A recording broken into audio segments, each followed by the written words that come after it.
You've got some nerve! You just used us to make some quick mora!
You needn't worry about that.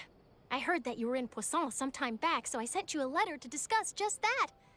It appears you didn't receive it, though.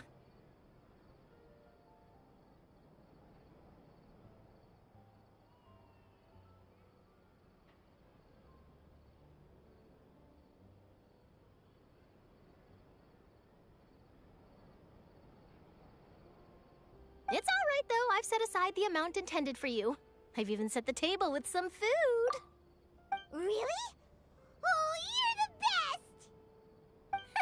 You're almost a little too easy to win over, Paimon.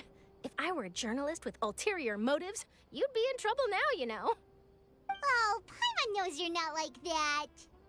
Still, what brings you here all of a sudden? Were you looking for me? A friend of ours met you a while back, and when she mentioned it, we thought of coming to see you. Her name's Mona. Ah, so you know Miss Mona as well. So she mentioned me? What did she say? She said that you're a real daredevil of a journalist. Nice. In which case, can this daredevil journalist dare to request an exclusive interview with the legendary traveler and Paimon? Huh? So your article in the paper today doesn't count? Oh, of course it doesn't. That was more like live photography. What I'd like to do is dive deeper and ask you to talk about the things you've seen and experienced. Yeah, are we even qualified enough? Why not? If I say you're worth an interview, then you're worth it. But not right now, of course. I'll need a few days to prepare. Oh, in that case, we'll just chat when you have the time then?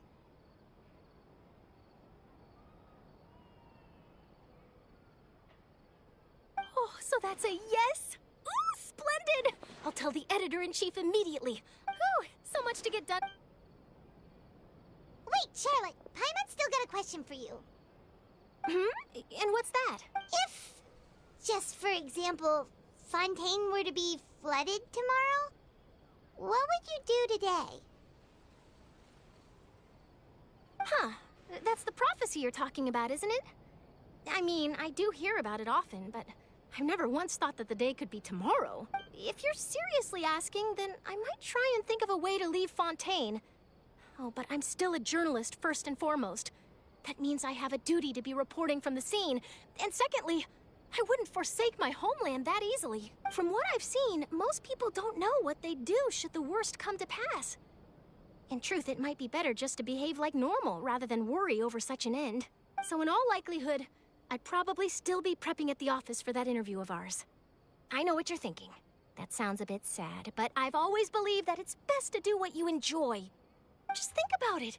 If this nation really were to be suddenly destroyed tomorrow, but I still successfully finish an exclusive interview with a truly unique person, then the story I would wind up writing would truly be timeless. And then do you know what I'd do? Well, I'd write that story, send it for printing, and use messenger pigeons to get copies out to the various nations as soon as possible. I'm not a dreamer, nor am I a workaholic, but I do love my job, and I'd be proud of leaving such an article behind. I guess you could say that I was born to be a journalist. But anyway, that's my answer. And on that note, I'll get back to my preparations. That's so nice. All of a sudden, Paimon actually kinda envies her. Anyway, let's go and take a look at the sea, shall we?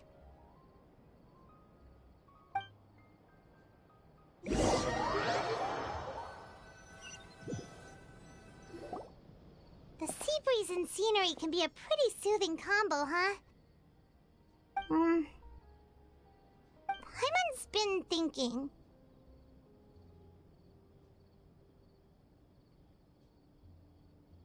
If it wasn't Fontaine, but all of Tevat that would be destroyed tomorrow, where would we go and what would we do? No, Paimon should ask, if you could choose, what would you like to do?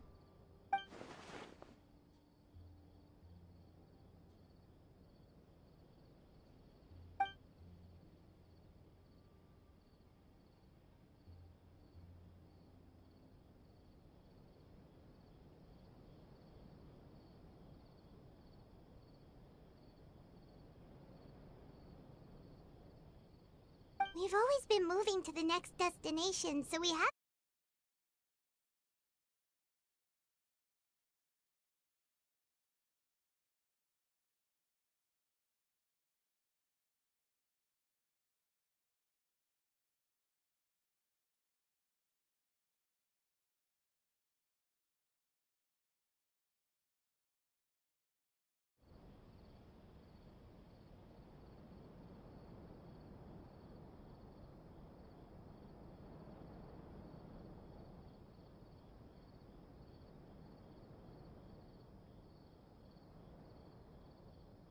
You mean, still traveling? Huh.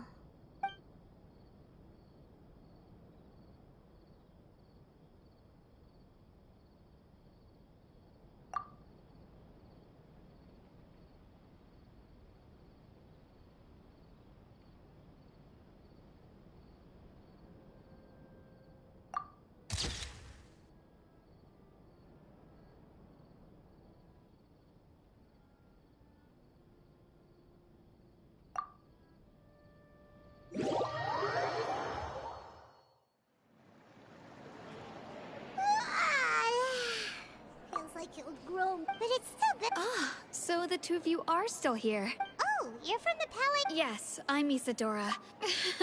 Not at all. Yes. Alright. Well, that's Lady Farina loudly accused, and before the crowd continued to... So, people have... I agree. So what happened after... Seeing that the Marisho say... So... That's right. That said, I don't think they're good. Don't worry. Ah, is that so? Well, alright then. In that case... Well, sounds like we should hurry over to Poisson then. If we know for... And as we... When Nervalet was... It would be hard... Paimon thinks... Huh. Well, what do you... In that case, there's...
Relax.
This place looks deserted. Guess all the survivors must have evacuated already. All that's left here are signs of devastation. Could Farina really be here? Let's try to find her as soon as possible.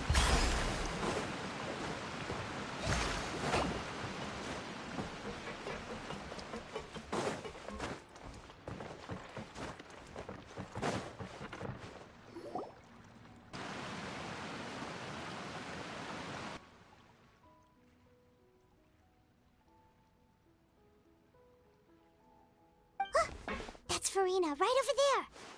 She really is here all...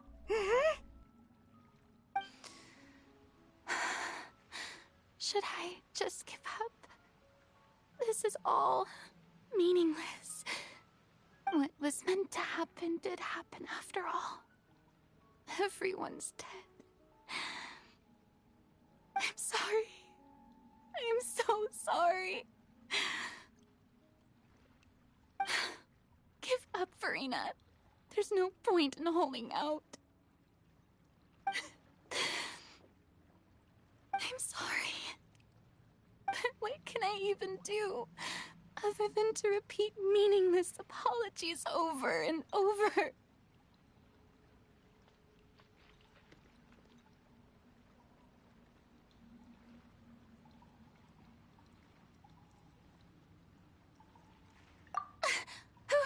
Who's that? Don't worry, Farina. It's just us.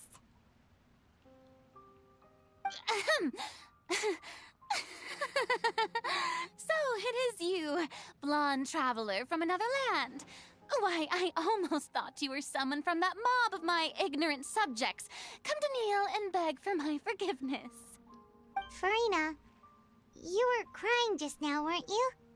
The tear stains on your face are obvious. What do you mean, tear stains? Oh, I remember.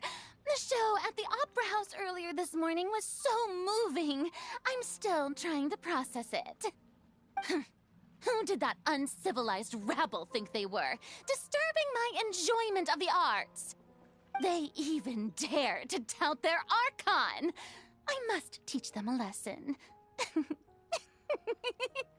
I can just imagine their twisted and frustrated faces once they realize that I'm nowhere to be found. Oh, and I'm sure Nouvellette and those people from the... of course not!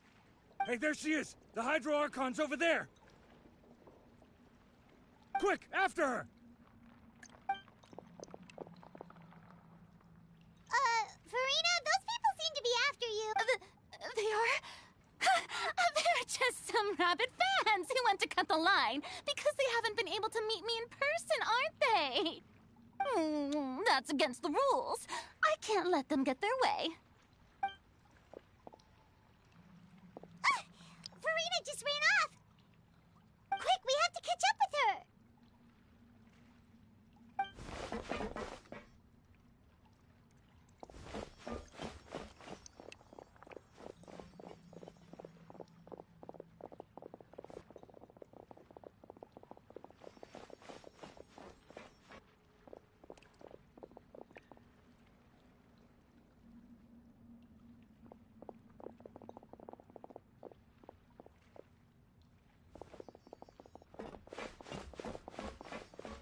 This should be the place, right? Hey, Farina! There's a good hiding spot over here. Quick, come to Paimon before the rest of them catch up to you. What? What is this place? Hurry, they're almost here! Fine, fine. I suppose haste is warranted. Lead the way.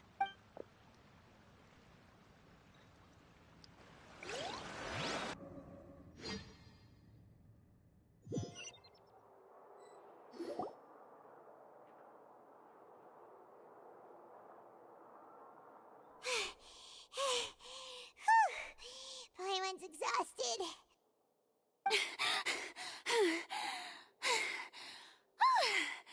I'm so tired. I totally thought they had caught me. No, I mean, I merely gave in to the sheer enthusiasm they displayed. You're right. Yep, that's a good girl.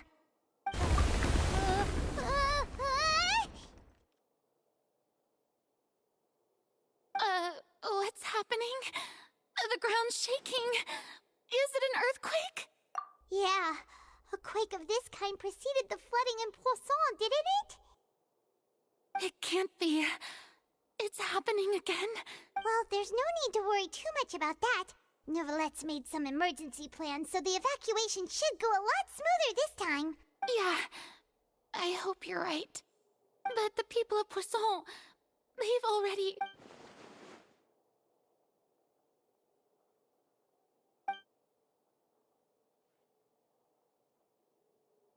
It's true. I've been investigating the prophecy for hundreds of years.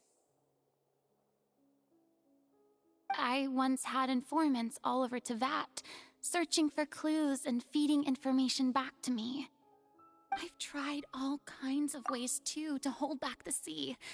Anything to keep the coastline from advancing. But all my efforts proved to be futile in the end. Really, the truth has been clear to me for a very long time. We cannot make an enemy of the divine.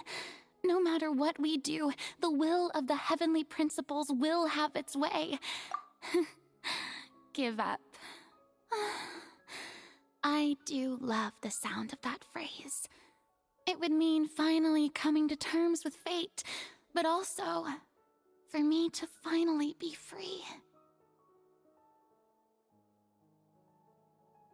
Indeed, I've thought about giving up so many times, especially after we almost lost Poisson. Fate is really unreasonable, isn't it? It has no heart and obeys no rules. The prophecy has only just started to come true, and so many people have already lost their lives. But just now, it all became clear to me. I still don't have the right to come to terms with fate on behalf of everyone else. As long as the final moment hasn't come, it's still not too late. Don't worry. I will keep hope alive for everyone until the very end. Well, that's enough for now. I got the impulse to play the stricken maiden, but honestly, considering my rank and station, that wasn't a good fit at all. Don't take any of what I just said seriously. How could I possibly let Fontaine fall to the whims of trivial prophecy? Come on! Paimon could have sworn you were actually being honest just now.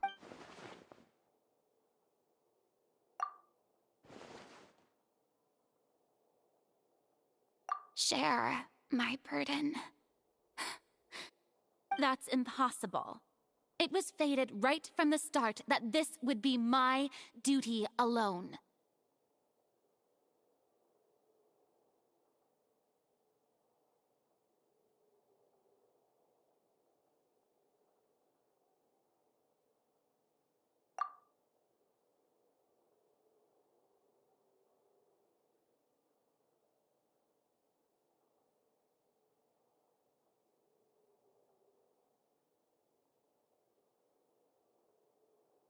A witness.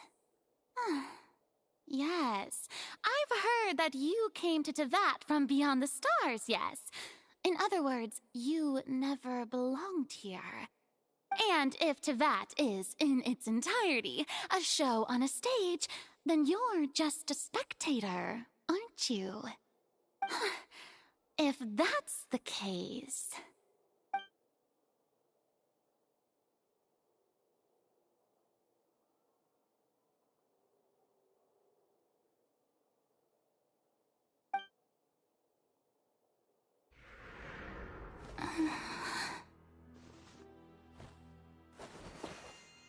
I...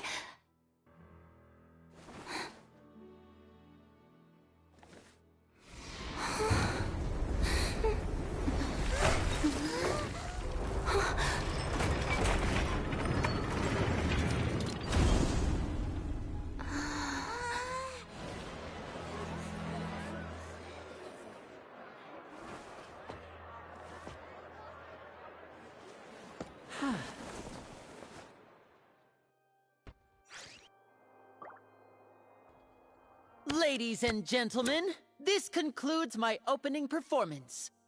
Now, without further ado, we may proceed to the trial of our god. So this is what it is. Yes, you deserve praise for the effort you took to raise the dramatic stakes. Do not forget, however, that I am Focalor, the god of justice, the embodiment of justice itself. Does it not strike you as even the least bit absurd to bring the very concept of justice to trial? May I interpret these words as your refusal to stand trial? In that case, you will have the opportunity to defend your honor through a duel. You would draw your blade against a god?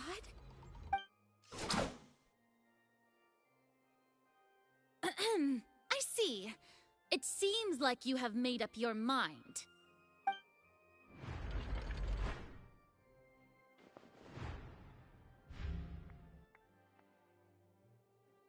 Paimon can't believe it. She just surrendered. What the heck is going on? Did I just see an Archon surrender to a human? Wow, how utterly humiliating. Lady Farina, what is the meaning of this? Shh! It would seem that there has been a misunderstanding. To be clear, the raising of both hands is not always an indication of surrender. Looking for excuses again, huh? I raised my hands just now to indicate my acceptance of the trial. No duel shall be necessary. I will admit that I've been running away for a long time. I'm sorry, everyone. I was unable to protect the people of Poisson. It is my duty to stand trial for my crimes. You are not the only ones to be disappointed in me. I, too, am exceedingly disappointed in myself. But now, it is time for the Hydro Archon to show you her courage and resolve. I, Farina, will use this trial to show the world the true meaning of justice! This time, I will protect you. Applaud and rejoice. One of the most outrageous and fantastical arcs known to the opera epiclese is now unfolding before your eyes. Mark my words. This shall be one of the most exhilarating and brilliant shows ever to grace the stage of Fontaine! The trial of the Hydro Archon, Focalor, will now begin! Woohoo! Oh, now we're making history! Why does it feel like Farina just took over the whole thing? Like, come on! Didn't she just get forced to stand trial for her crimes? Also, even though she's still acting super dramatic, she is taking this seriously this time, right? All right, then. Who will be my opponent in this trial? The court asks the prosecutor to please take the stand. Is that so? Very well. Then please speak, witness of Tivat, my accuser and fated opponent.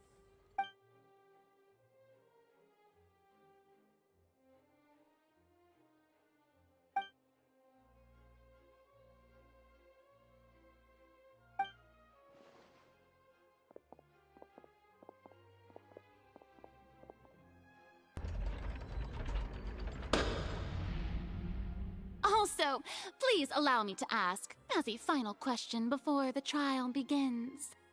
Just how much work did you do to force me onto this stage? Well, we did do a lot of prep after the meeting that day.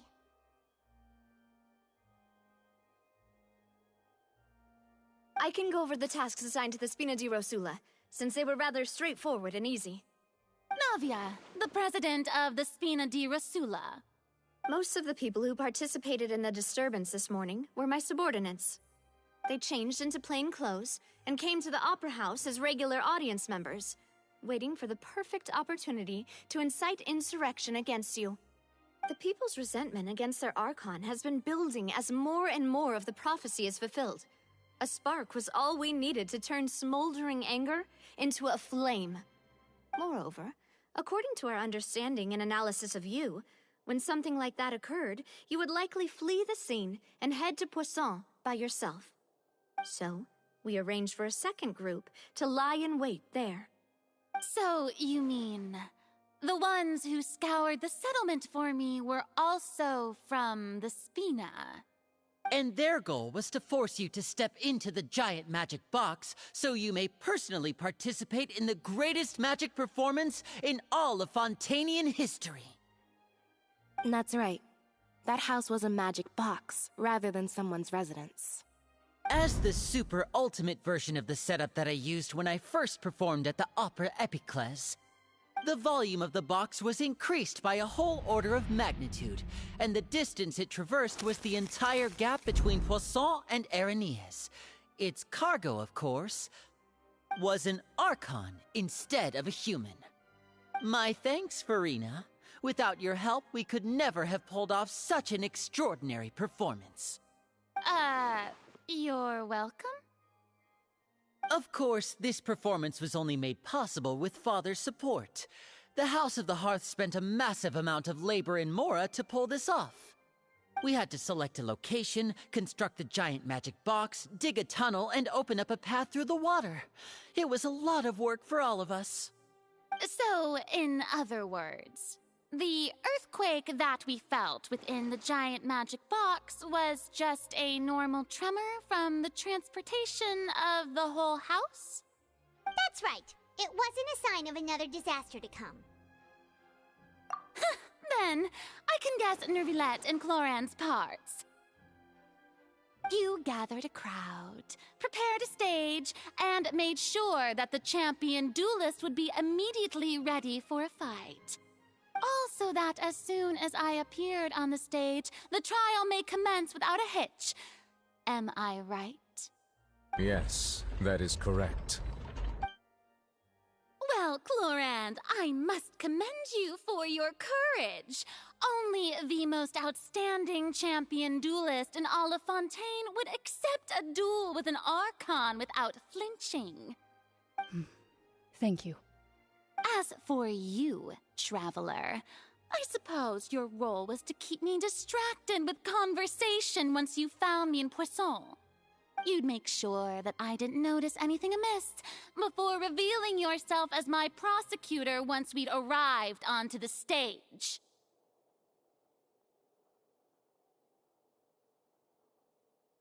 Oh?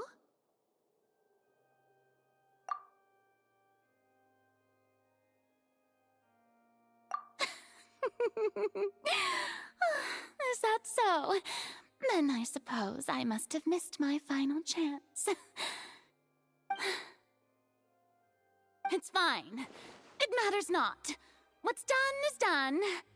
The stage is already set, so there's no reason to disappoint the audience.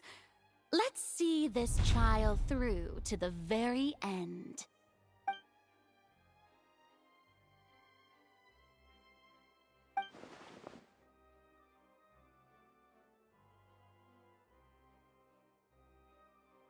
Madam Prosecutor, please allow me to pass this along. This is a document that Miss Charlotte applied for and received permission to share with you during the trial. According to her, it should speed up the proceedings. Huh? Charlotte wanted to give us something? Oh, so she's here too! Hey, Charlotte! Oh, let Paimon see. Isn't this the exclusive interview that she did with us before? So she's already finished it, huh? Wait, then that means this document is a perfect timeline of everything that's happened ever since we stepped foot in Fontaine! So in other words, we can refer to this anthology of evidence every time we want to use something from our journey as evidence for an argument! Let's quickly confirm the information in it. Just think of it as a refresher, alright? You defeated the Hydro Archon in the very first duel you took part in at the Opera House. I didn't think that you'd wind up getting to the bottom of the case I'd been following all this time. I get this is the first time Monsieur Nervillette had a difference of opinion with the Oratrice, a Fatui Harbinger. The fortress of Meripede was, according to Miss... The words of someone as extraordinary as a witch can probably only... The prosecution and the defense are both in position. The trial shall now begin. Oh, come on, Nervillette. There's no need to repeat all the unimportant legalese. Just fast forward to the part where the prosecution lays out my offenses. As the defendant and the lead actress of this performance, I still haven't even been informed of my supposed guilt in all of this. Of course, it is only natural for humans to struggle to understand the actions of a god. However, you will need more than that to convict me of a crime. That's true, but my charge here is unrelated to your conduct as an Archon. Instead, I would like to charge you as a fraud who's never been the Archon in the first place. Wait, what was that? Lady Farina's a fraud? Hey, I came here thinking that we were going to try the Hydro Archon for forsaking her duty, but did I hear that right? She's not our Archon at all? Charge accepted. Lady Farina, do you plead guilty to the charge?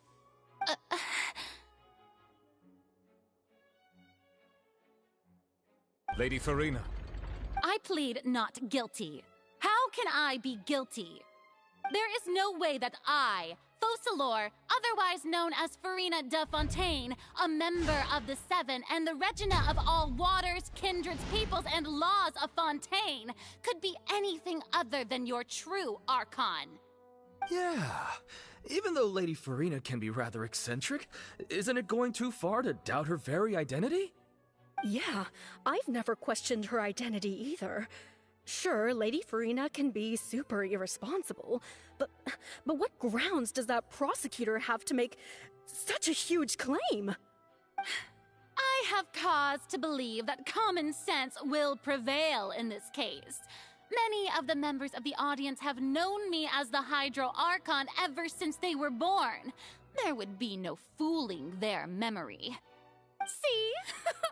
Even the Oratrice has decided to show me its favor. Are you sure you want to commit to a charge that will never be upheld? If you wish to drop the case, I can promise you as the god of justice that you will not have to face trial for making a false accusation. We will treat everything that's happened as a dramatic spectacle and move on with our lives. What do you say to that? Huh. An argument with near impossible odds, huh? We have to not only refute Furina's claims, but also overturn the long-held beliefs of the people. Well, I tried to give you the chance to surrender. If you must persist, then let me ask. If you believe I'm not the Archon, then what manner of being do you think I am? And if I was not the Archon, then how did I manage to live for over 500 years?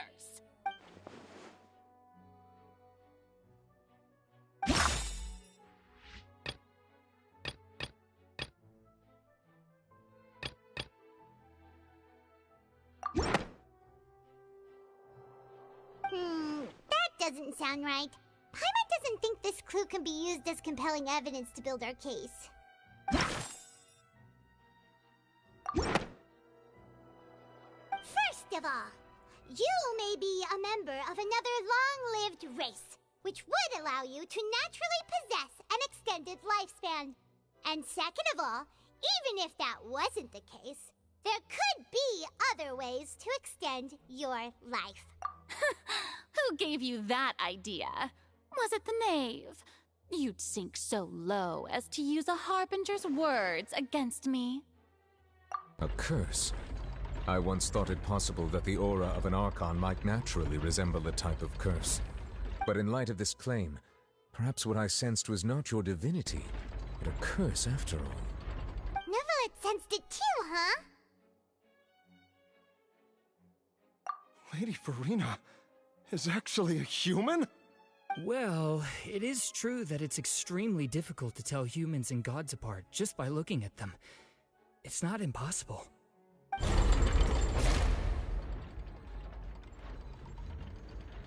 Well, don't start celebrating too early now. Even if I have been carrying a curse like you said, how does that prove that I am merely a human being? Besides, everyone knows that the main difference between a human and a god is the possession of authority. Gods can do what humans cannot. That's why they're worshipped as gods. For centuries, manifestations of my authority have served the nation of Fontaine. One need only to turn their eyes towards the Oratrice Mécanique d'Analyse Cardinal in this very opera house, or consider the endemnitium that is used in every aspect of life.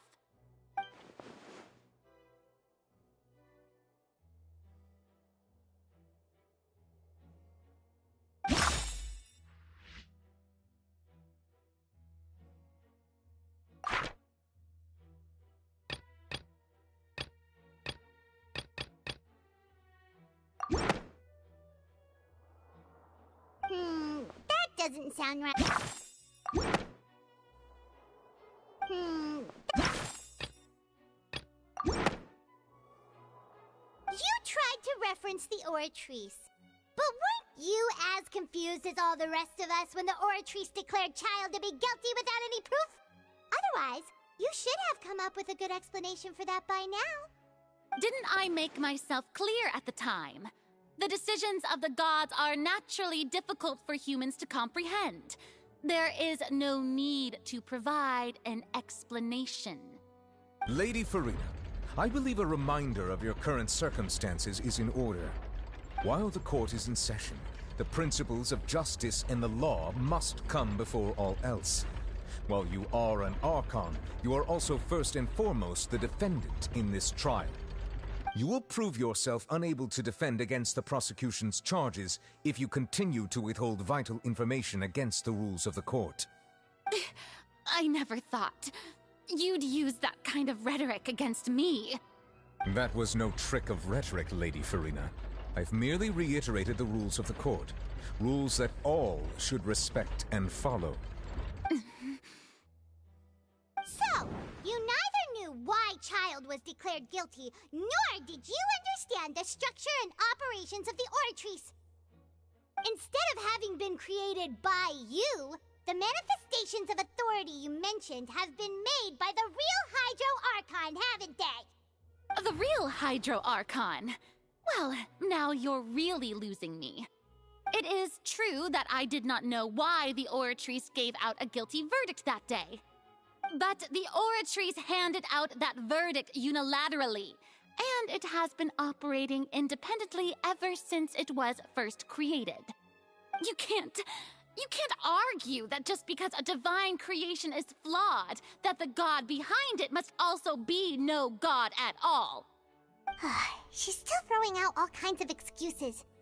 Seems like she's confident that we won't be able to produce proof that she has no power over the Oratrice. My power as an Archon. There are many ordinary citizens in the audience. How can I just carelessly demonstrate the formidable power of an Archon? If that poses a concern, I'm prepared to extend my protection to the audience. You don't need to go that far. Aren't you the Hydro Archon? Or is it that you can't even wield the power of Hydro, much less the authority of a god? Indemnitium! Yes! It's all because of Indemnitium! All Archons derive their power from the faith of the people, and I've converted the people's faith in justice into Indemnitium. Thus did I give up all of my divine power to provide everyone with energy for their daily lives. Have you ever seen a more magnanimous god? Isn't that a huge stretch? Yeah, no matter how generous an Archon can be, how could they give up all their power? Can a god with no power even still be called a god? It seems like nobody's buying Furina's excuse. Hey, come now, everyone. Please don't stare at me as if I was a liar. I'm still the same Furina you knew, right? The one that you loved. Shouldn't you want to believe in me? Please? You've got to believe me. If what the prosecutor said is true, she really has committed a grave offense. Did she deceive all of us? And all of our parents and grandparents too? And all of our ancestors? Ever since they were born? Enough. That's enough. Tell me then, if I'm not the real Hydro Archon, then who is? If you have no evidence of another Hydro Archon's existence, nor can you find anyone who can back up their claim to be such, then what grounds have you to say that I'm not actually the real deal? Wow, she came up with yet another argument. How can we refute her now? Seems like she really doesn't want to give up.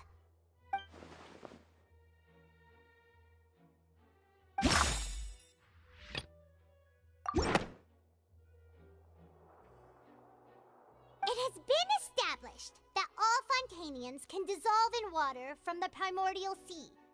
And that means... Since you insist on claiming to be a god and not a human, then there's a method that you can use right here and now to eliminate all suspicions of you being the latter. Miss Navia, please apply to serve as a temporary attorney for the prosecution before addressing the court. Though you act in partnership with the prosecutor, you must still adhere to proper procedure. Super sorry, Monsieur Chief Justice. I swear this really will be the last time that I'll speak out of turn. Now, I've brought some seawater from Poisson. As everyone knows, a massive flood struck the area not long ago, taking many lives, including those of some of my closest friends. So, Miss Furina, would you dare to touch some of this seawater? If we are to believe that you are indeed the real Hydro Archon, touching this seawater would have no effect on you. All it should do is strengthen your case. But if you don't dare to touch it, then we would have basically proved the reverse. Oh, and I must remind you that after the disaster at Poisson, nobody wants to see any more people dissolve. I do hope you'll act prudently and choose the simpler path of admitting guilt. Navia from the Spina di Rasula. The Spina has governed Poisson for many years. I guess her suggestion is valid. If Lady Farina is indeed just a human, she's probably Fontanian like all the rest of us. Would she really dare to try?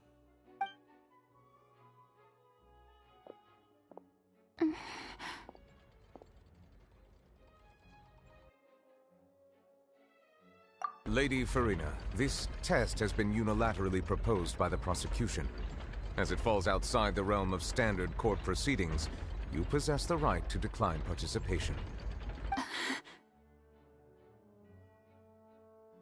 Well, of course he had to tell her that.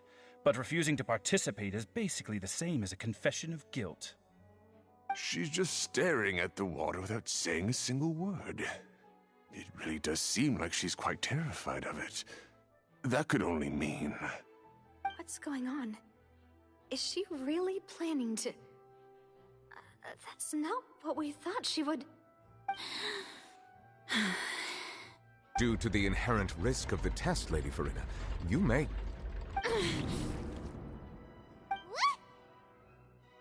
Hey!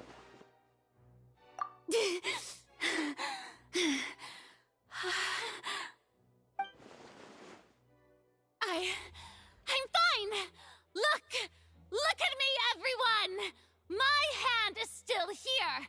I haven't been dissolved! Will you believe me now? I really am your Archon! I'm nothing like a normal human who would fall apart as soon as they touch this water! Really, was this not the most obvious thing in the world? Miss Siegewien? If you're present, Miss Siegewien, please come forward and attend to the defendant. Siegewien? Don't be nervous. It'll just take a few seconds. Let me see. That should be enough. Please announce the results of your evaluation to the court, Miss Siegewien. As everyone doubtlessly saw, Miss Farina was displaying symptoms of hyperventilation and flushed skin. These indicate that she was experiencing the adverse effects of exposure to primordial seawater. The extent to which she was affected is the same as other humans when exposed to primordial seawater of a similar concentration. Thank you, Miss Siegewien. Lady Farina, you may return to the defendant's stand. Oh, wait. What did she just say? I didn't get dissolved. Shouldn't that be enough to prove my innocence? Well, considering your tendency to run from your problems, we did originally prepare a direct sample of the seawater around Poisson. However, after extensive discussion, we exchanged it for a sample that is not concentrated enough to dissolve an actual human. After all, on the off chance that something entirely unexpected might occur, we don't want anyone else to lose their life to the sea. Yeah, so out of regard for Farina's life, you secured a low-concentration sample and asked the head nurse to serve as an expert witness. It's a great thing that the direct sample wasn't actually used. Farina could have... I can't believe... You...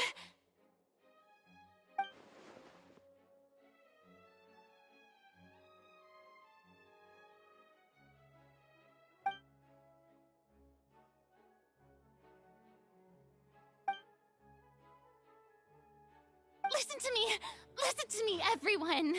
Please don't give me such cold and disdainful looks. What happened just now didn't prove a single thing. Think about it.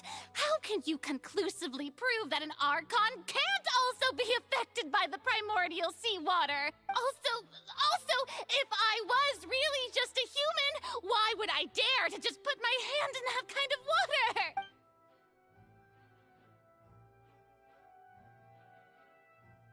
Please, everyone, anyone, just listen to me. I swear, I really am your Archon.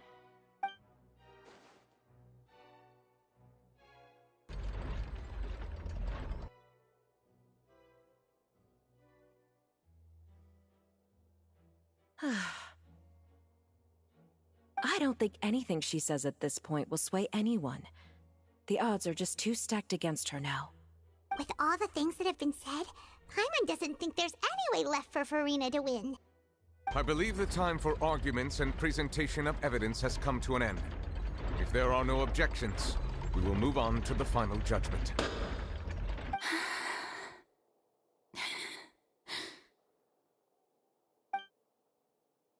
I don't think anything she says at this point will sway her. She's too stacked against her now.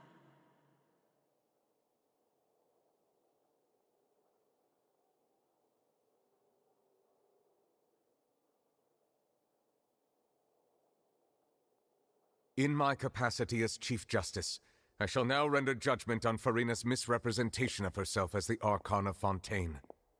As a human who knowingly deceived her fellow citizens, Farina is guilty.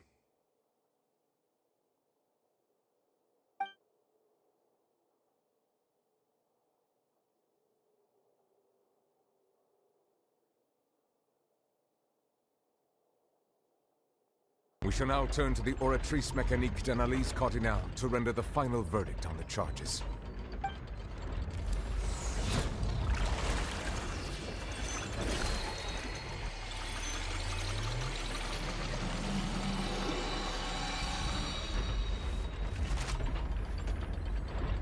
According to the judgment of the Oratrice Mécanique d'Analyse Cardinale, Farina is... Well, what's wrong? What's the Oratrice's verdict? No, the Oratrice also displays a guilty verdict. Isn't that correct then? However, the exact wording of the verdict is thus. The Hydro Archon, guilty to be punished via the death sentence. The death sentence? That's actually one of the available sentences? I've always thought that it was just a myth. The one and only time the death sentence has been handed out at the court, and it's been given to the very person we've worshipped as the god of justice? What an unexpected twist. Farina's been sentenced to death by the Oratrice? We just wanted to use the trial to show her the seriousness of things so she'd tell us the truth. How did things escalate this quickly? This outcome is indeed quite strange. According to Fontaine's current definitions of justice, as well as its recommendations for criminal sentences, is this sentence really appropriate for the crimes that have been committed? Yeah! Even Fache wasn't sentenced to death by the Oratrice. You know, the real evil mastermind behind the serial disappearances case. Indeed. Not only is Farina's sentence overly excessive, the very point of our trial today was also to prove that Farina has never been the Hydro Archon in the first place.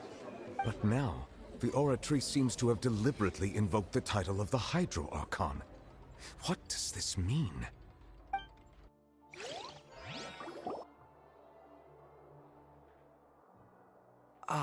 Excuse me, if I may interrupt. Is the trial still going? Fremine! You finally made it. I assume this means you've completed your mission? Mm-hmm. Any mission Father assigns to me will always be top priority.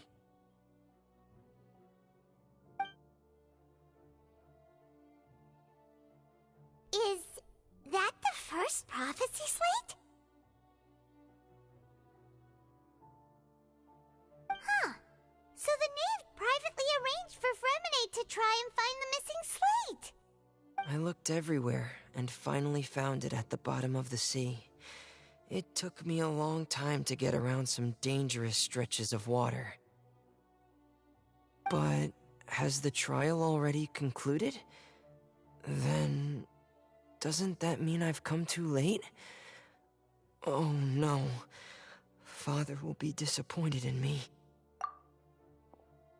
Thank you for your hard work, Mr. Fremine. Please allow me to review the record left on the slate. Traveler, I believe that you have already seen the other existing slates, and would like you to come here and confirm their contents.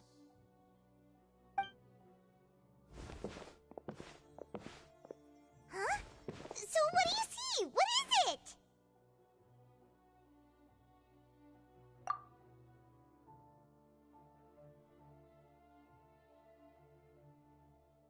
believe I've now made sense of the Hydro Archon's crime. It has to do with Fontaine's lost history. Huh? Isn't the Hydro Archon just guilty of deceiving her people? Oh, wait, no, that's Farina, and we've already proven that she's not the Hydro Archon. So when you say Hydro Archon, do you mean the real Hydro Archon we've been kinda talking about? In truth, everything that you've encountered in Fontaine up until this point can be traced back to the contents of these stone slates. However, I'm uncertain as to how much sense they currently make to you.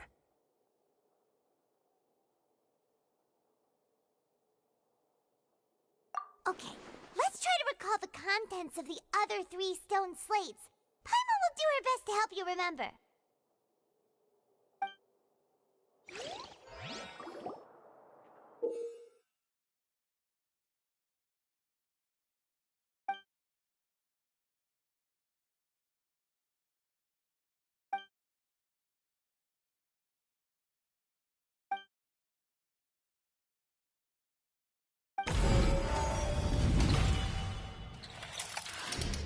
The first stone slate describes what you just said.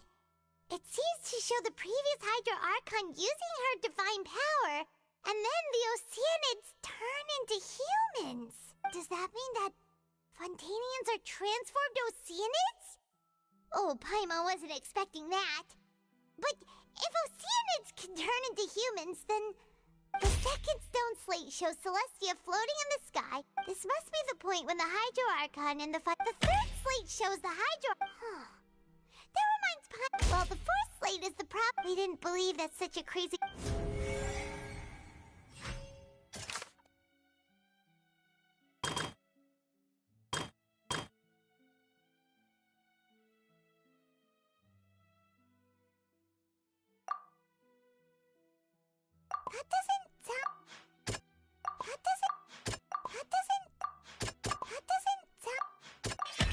It's not as simple as when Navia fell into the sea. Her consciousness was subjected to judgment.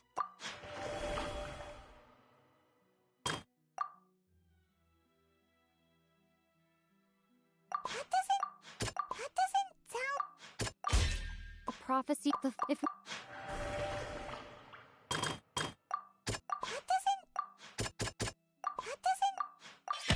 perhaps what is about the truth.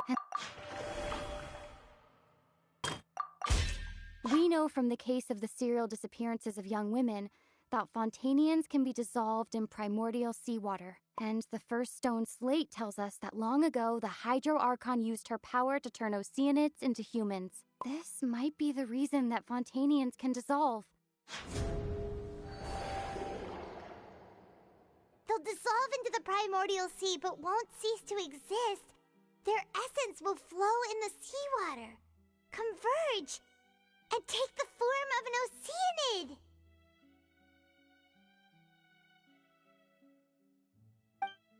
The Hydro Archon was sentenced to death in court, shocking everyone present. Perhaps this means that her sin was actually Fontaine's original sin.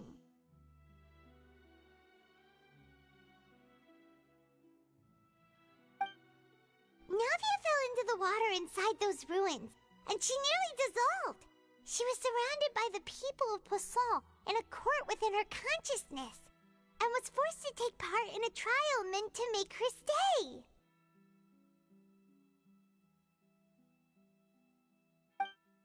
The eruption of the primordial sea at the fortress of Meripede was the surest sign that the prophecy was about to come to pass no matter what.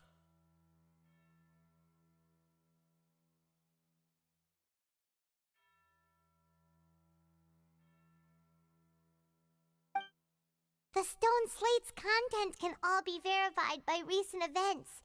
If we combine what we know together, loads of truths should come to light.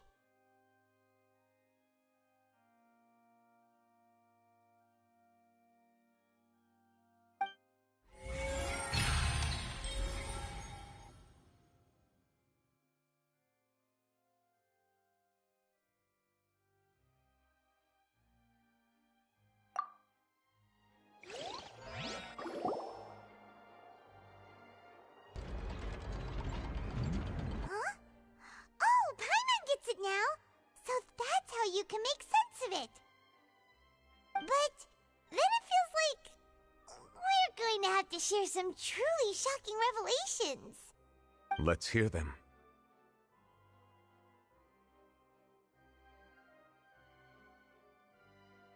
Incredible. Linny, did you hear that? We're not real humans. All Fontanians were originally created by the late previous Hydro Archon, with Oceanids as their basis. The evidence for that can be found in how only Fontanians could dissolve in primordial seawater, and how all the girls Vacher dissolved were also turned into Oceanids. Oh, and according to Navia, when she was about to get dissolved, she also saw everyone gathered around for a trial, all of them in the shape of Oceanids. Indeed.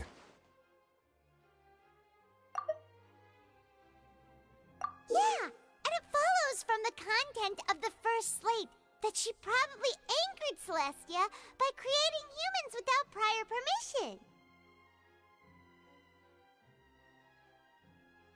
That could also explain why the Oratrice judged the Hydro Archon to be guilty. It's to account for that ancient sin. The Hydro Archon's true sin was creating us?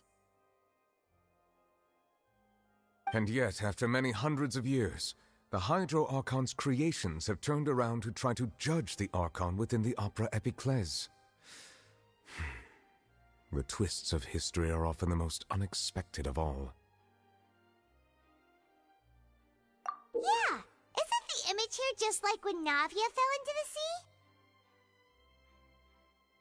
So wouldn't it be trying to show the image of the Hydro Archon also falling into the sea once the prophecy has been fulfilled in the fourth slate? In the end, the people will all be dissolved into the waters, and only the Hydro Archon will remain weeping on her throne. Only then will the sins of the people of Fontaine be washed away.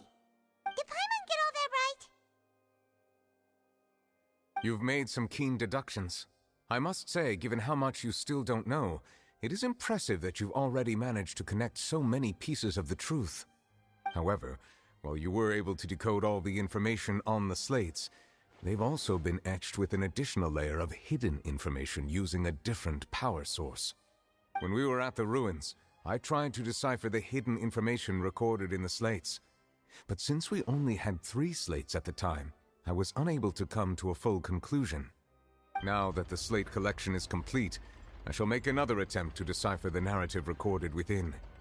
If everything goes well, we should finally be informed of the unadulterated truth.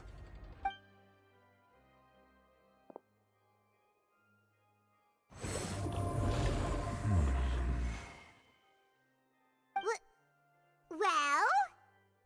Did you get it? I believe I should share this truth not only with you, but with all the people of Fontaine as well. I will try to briefly summarize it for you.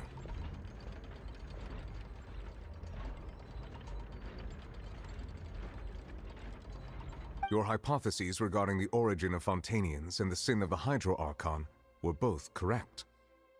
In the Fontaine of old, the previous Hydro Archon sensed the yearning of her Oceanid familiars for life on land.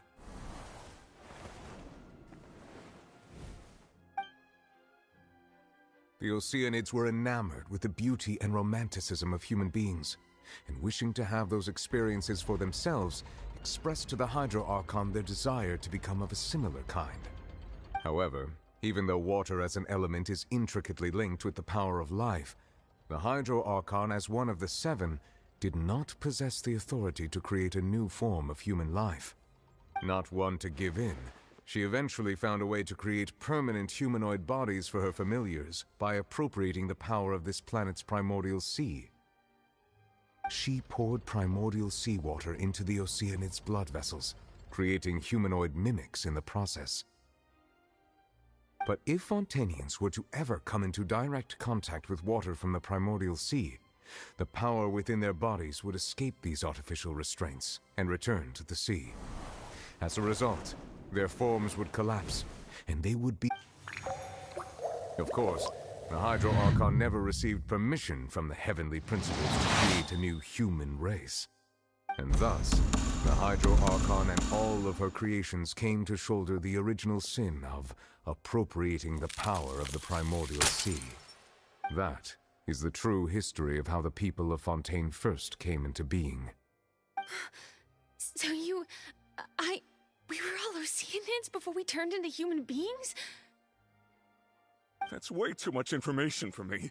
I think I'm just going to pretend that I never heard a single thing. Wait, but if that's the truth, we can't let the Hydro Archon be sentenced to death. After all, her only sin was creating us. This really might be too much information for your regular Fontainian, but it does answer a lot of our questions. Alas, your hypothesis regarding the third and fourth stone slates was inaccurate. The slates' respective positions are, in fact, correct.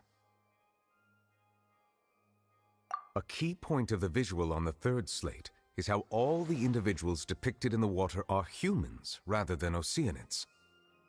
They have not been dissolved, which implies that the water depicted in this slate is not water from the primordial sea. The nation of Fontaine is the nation of Hydro, as well as the nation of trials and justice. Instead of being the literal element, the water in the scene symbolizes judgment and justice. You may also recall Navia's experience. When she fell into the sea, her consciousness was surrounded by that of many others who intended to hold a trial to determine her fate. Therefore, the meaning of the third slate is that the people of Fontaine shall try the Hydro Archon at the court of justice. Yes, it refers to our present situation. I think I'm following now. So, what you're saying is, even though we decided to put on this trial to avoid fulfilling the prophecy, in truth, everything we've done has happened exactly as the prophecy foretold. So now, it seems, we're the ones making sure it comes true. What should we do? Huh.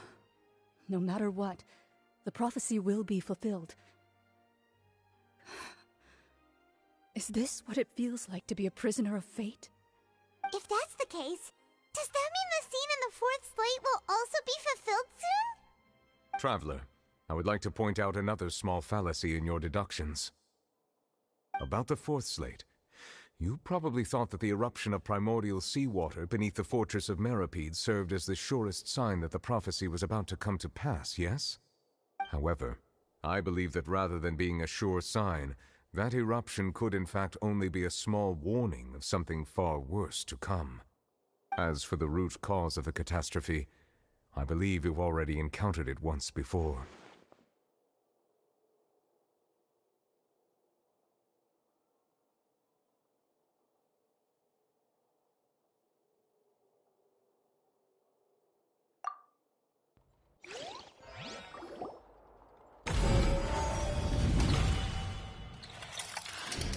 This eruption was just a small warning of the things to come. We must find the root cause of the disaster.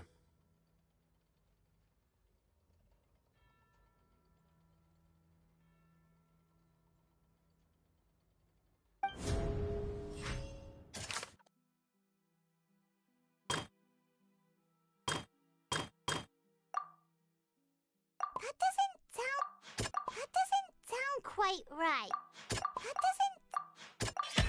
It was both dream. If we're talking about a true culprit, that could only be that thing inside the primordial sea, right?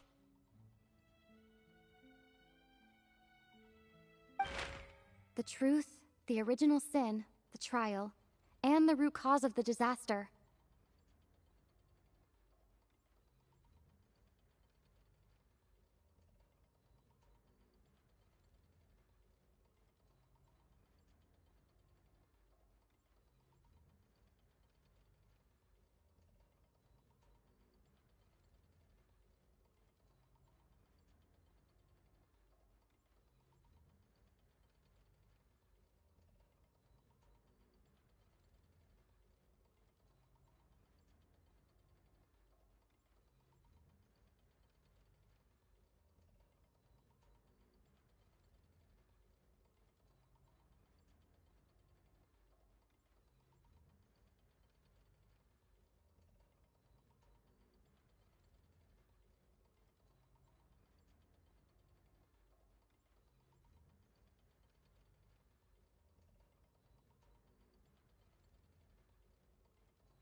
huge whale you saw in your dream?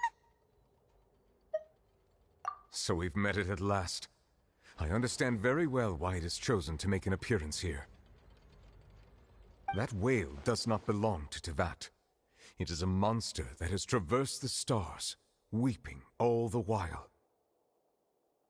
It has been greedily consuming the energy from the planet's primordial sea, using it to grow. That is the main cause for the rising sea levels.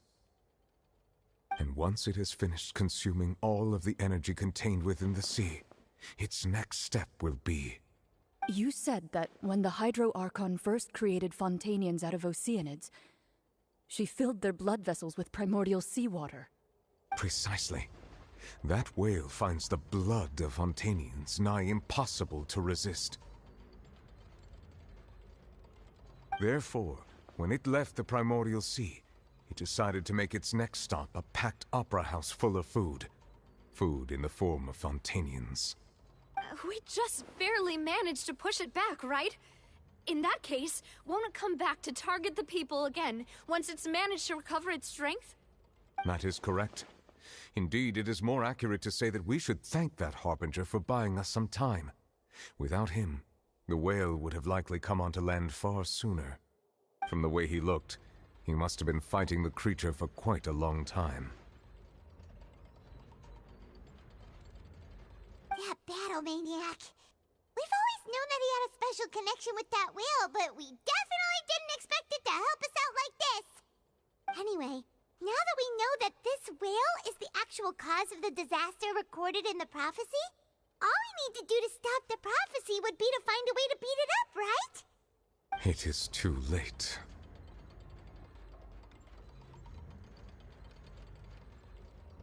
It had already absorbed too much of the primordial sea's energy before we could notice it. At this point, it has become practically integrated with the sea itself. Even if the entirety of Tevat were to be destroyed, it could still survive and swim off towards some other world. That's not something I will accept. We've already done everything we can, and we even found the true culprit. We've come so far. You can't just tell me that the last hurdle is some impossible foe. That's just not fair. Indeed, that's not how a grand performance should end. I'll fight it to the end, no matter what. So the prophecy will be fulfilled no matter what, huh?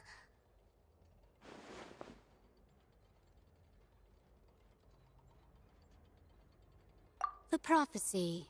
Yes, what has been prophesied will be fulfilled. You may view such things as the history of the future.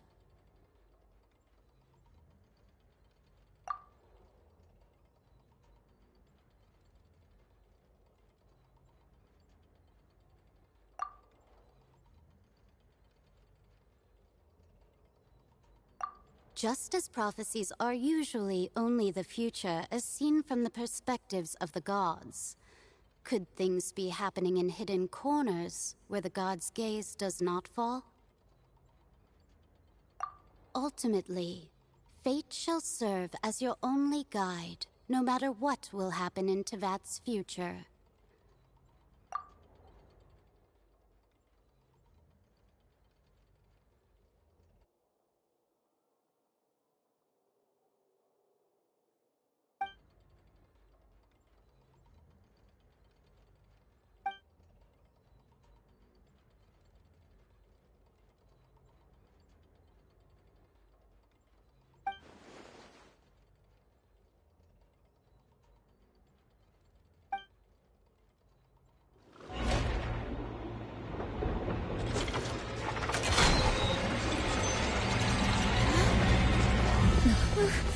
What's happening with the Oratrice? I believe it is preparing to carry out the death sentence.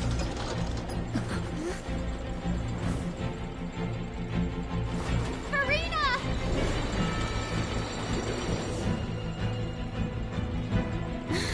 No, I still need answers.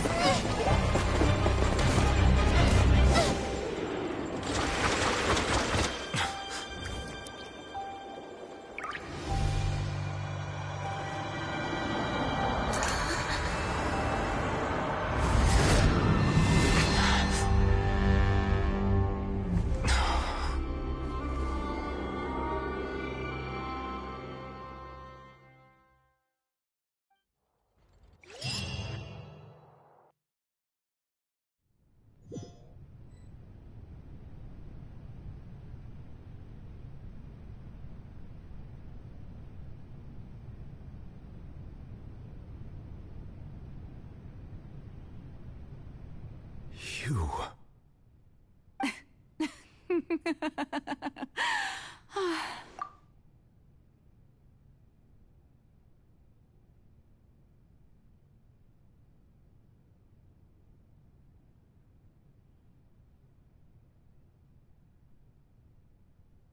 Sorry. That shocked expression on your face is just too amusing. I couldn't help myself. You are not Farina.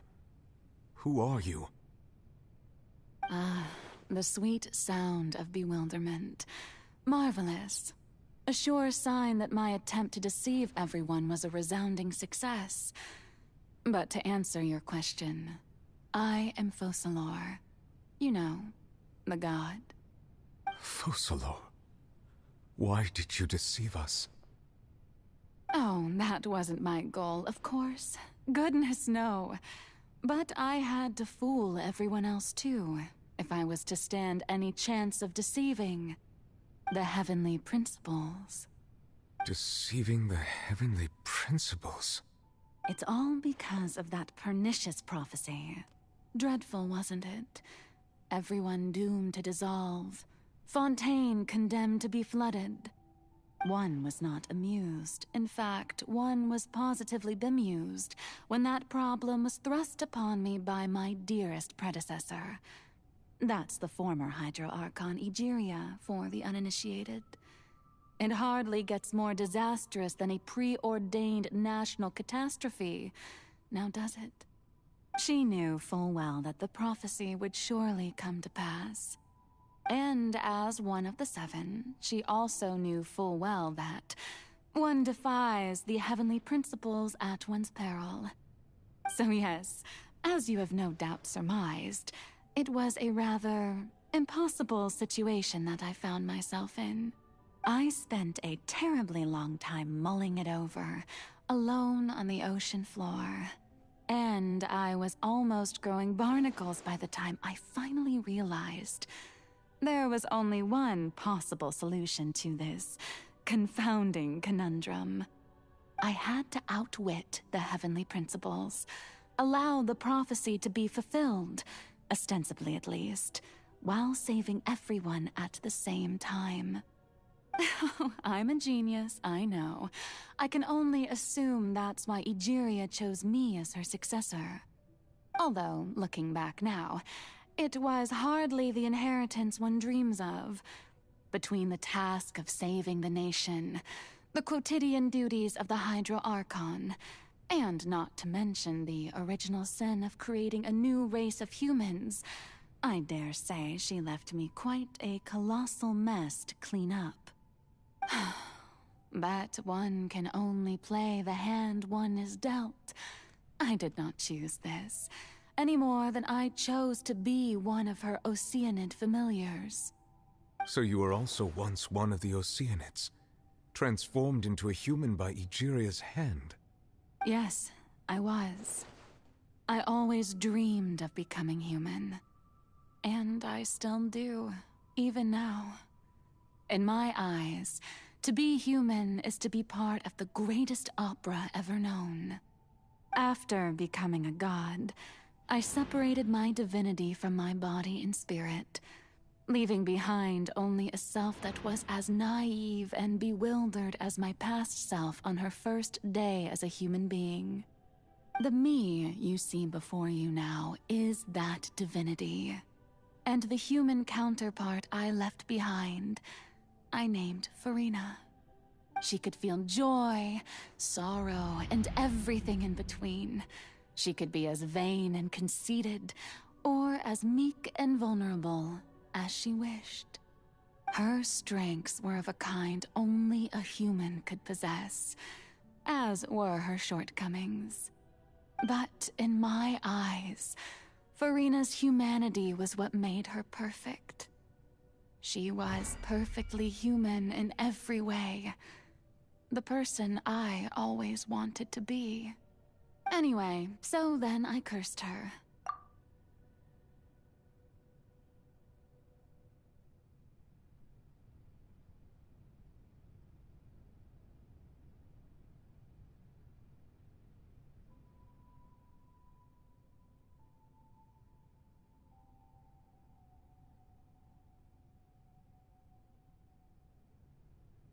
All part of the plan, of course. The plan to deceive the heavenly principles. Do you still remember the final scene of the prophecy? The Hydra Archon alone, weeping on her throne.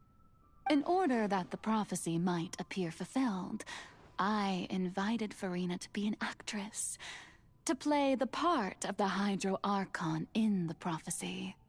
Under the curse I placed on her, so long as I, Focalor's divinity, continued to exist, she could not die. But nor was she free to live her life in the pursuit of happiness. Instead, she was forced to take the stage in the opera house, to embrace the role of leading lady, to forever play the part of the god from the prophecy, all to create a deceitful appearance of that prophecy coming to pass. I suppose now you probably understand why your court is called the Opera Epiclese. But Farina is only human, isn't she? Even though she has had a long life, her mind is no stronger than that of any other ordinary human being. I cannot begin to fathom what she has had to endure. It must have been torture for her. It has indeed. And although she is, in a sense, me in human form, I most definitely owe her an apology for it. It's been 500 years, and all along, she's been playing her part in the most unimaginably long, unbearably lonely, and agonizingly painful opera of all time.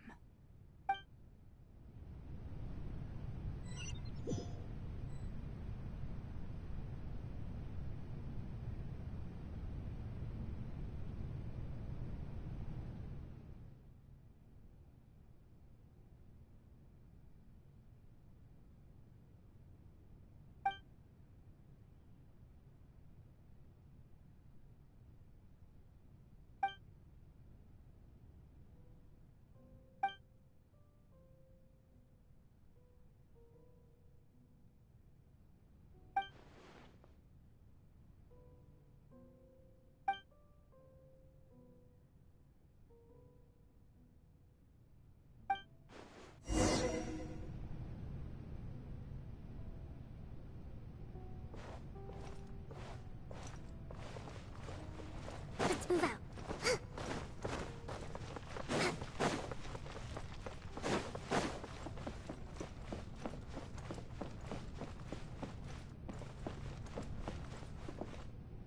Allow me.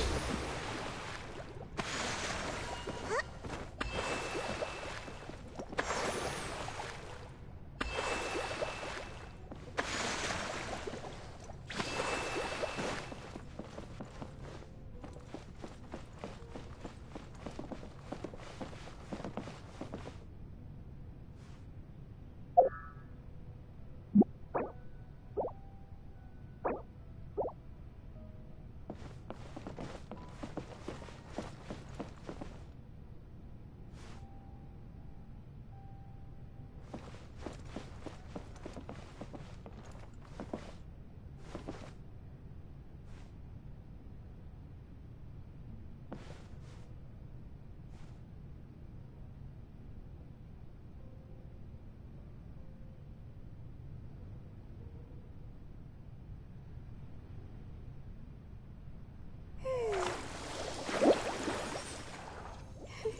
Oh, who permitted you to come onto the stage?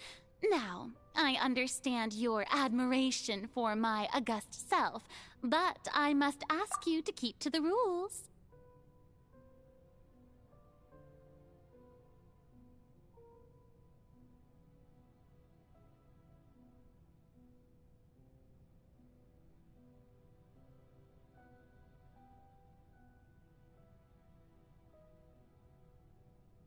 All right. It is not my intent to reprimand you. There is no need to state your name. Just be off with you. Do not distract me from my performance. Oh, do not jest. Can you not feel it? I am Focalor. The eyes of countless Fontanians are upon me. I must, at all times, display the utmost elegance and nobility.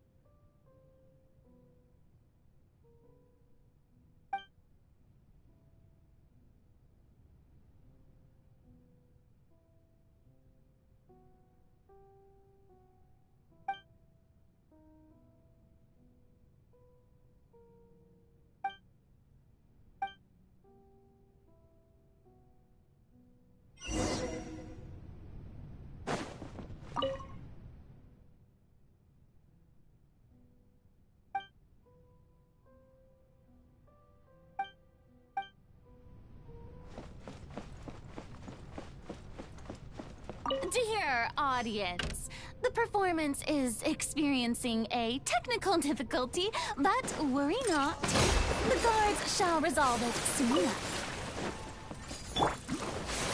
Inazuma shines eternal! Illusion! Hey! Congratulations! There is no escape! Still... Commit it to memory! Make yourselves at home!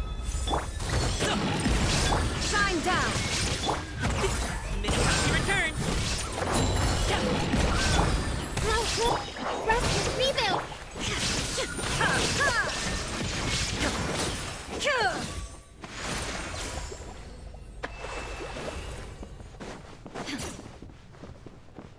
Hey, what gives? The audience is still watching me, you know. Guards? Wait, where are the guards? Guards!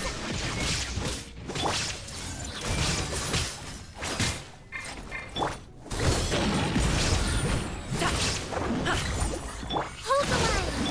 Shine down!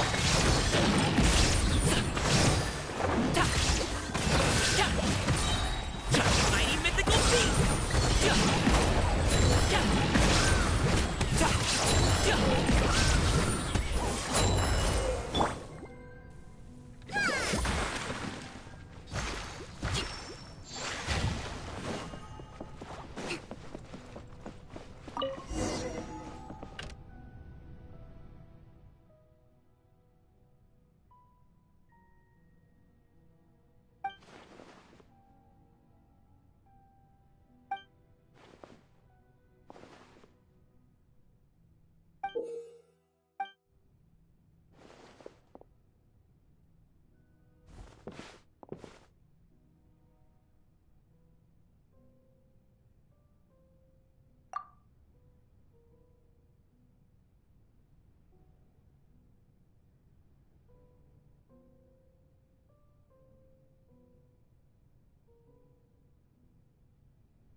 Furina. Furina. Huh? Who's that? Who's calling me? Where are you? Be not nervous. Be not afraid. I am before you. Wait a moment. You're near me? How can this be?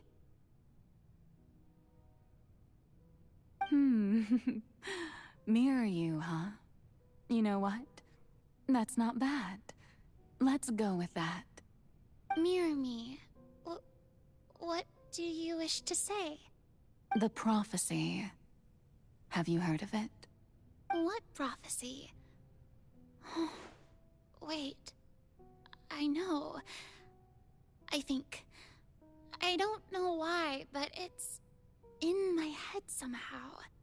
The people will all be dissolved into the waters, and only the Hydro Archon will remain, weeping on her throne.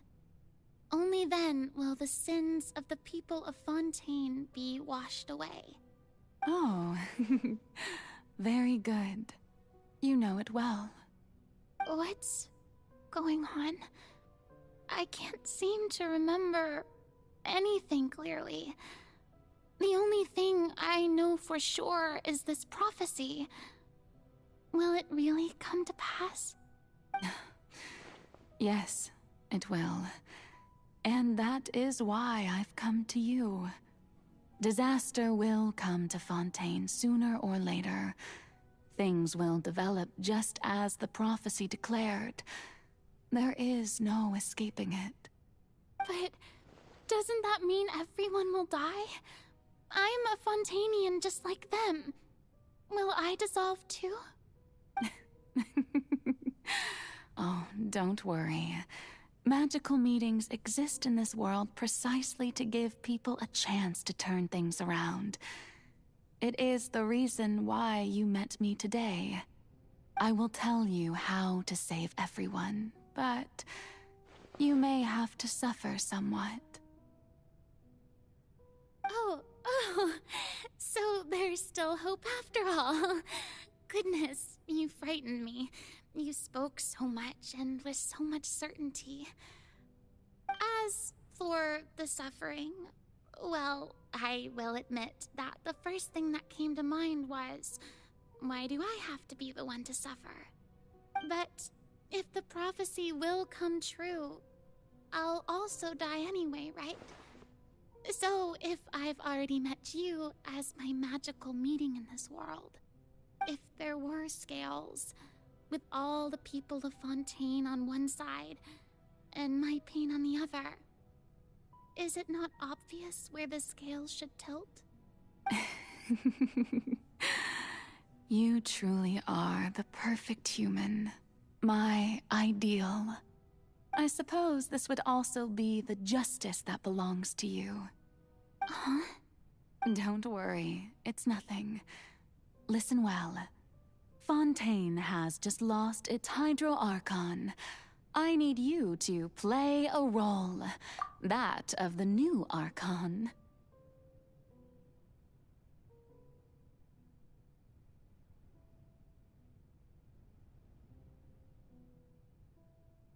Play as a god? That's right. You must begin a never-ending masquerade.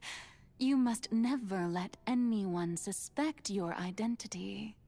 If you can keep it up, then I shall have my way of defying this prophecy.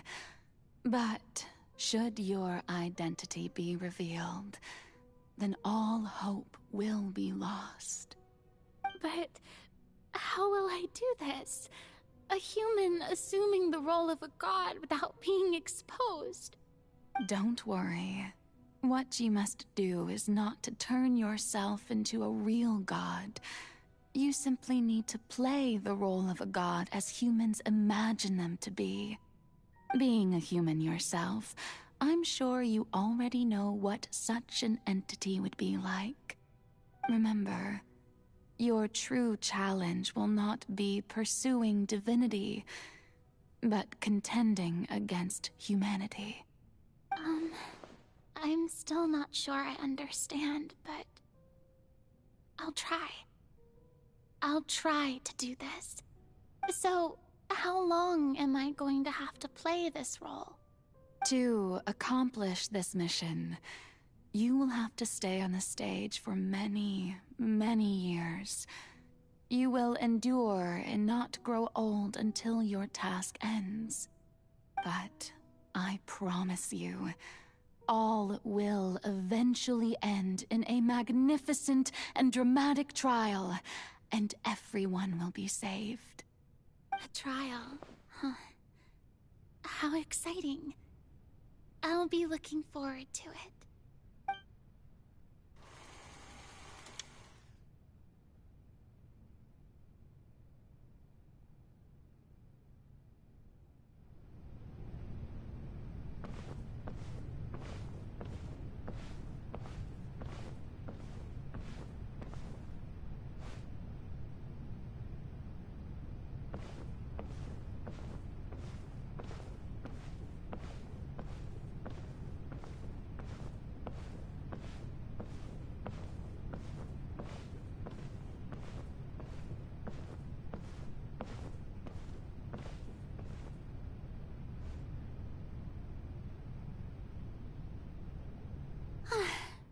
The Maison Cardinalise has announced my accession, but this is my first time facing the people.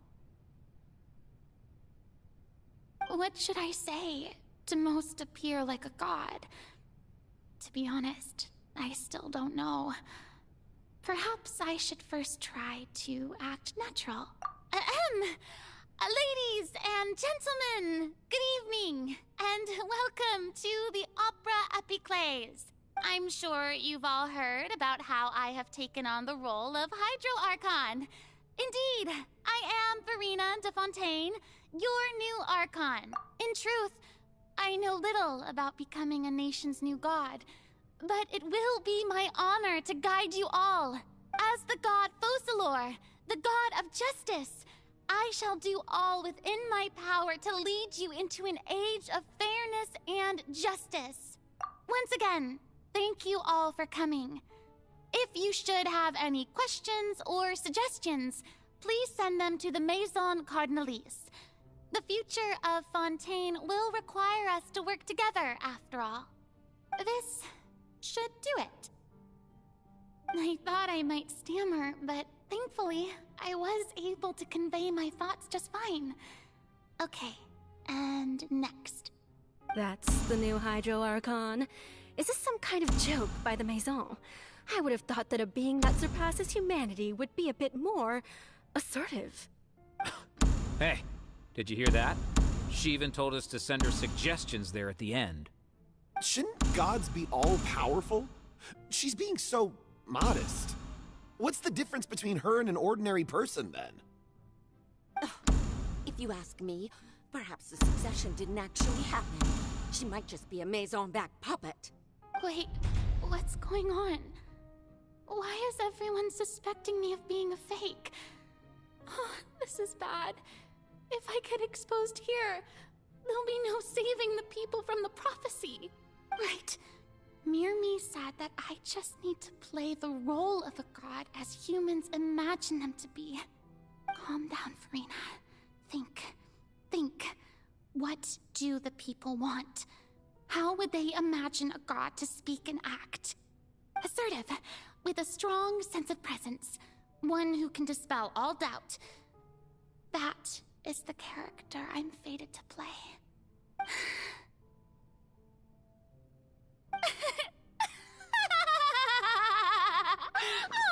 Oh, very good, my people. Only ones such as you are deserving of my rule.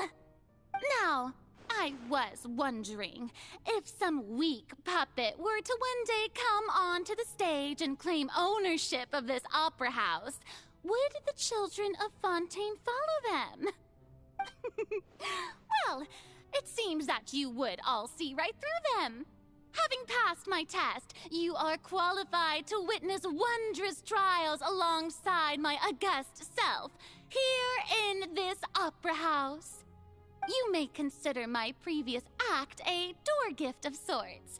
I thought it was a debut that suited the atmosphere. Now then, let us be reintroduced. Ah, so that was just a performance. How could I have forgotten that we were inside an opera house? Her personality. It's quite shocking, to be honest, but I suppose it's a better look than before. Such a fascinating and bold deity. How wonderful. Her future may yet be bright after all. It seems I've turned them around. Best follow this flow and restart my accession speech. My dear people, whether you acknowledge me or not, whether you trust me or nay, I say to you, keep faith in your ardor for justice. We have heard it said that this nation's sins can no longer be washed away. Well, I say that justice is most fragrant when it blooms amid sin. The scales of justice should not weigh heavy in the hands of its God. On one side, it must carry fairness and justice. And on the other, praise and applause. May law be the prayer on our lips. May judgment be our worship. Let us light the fires and drink to the future of Fontaine! There is no trouble in this world that justice cannot solve. All that is needed is for you, my people, to believe in it, heart and soul. So long as I, the Archon Focalor, stand within the Opera Epiclese, so long as I stand before the Oratrice, I shall even judge the gods of this world!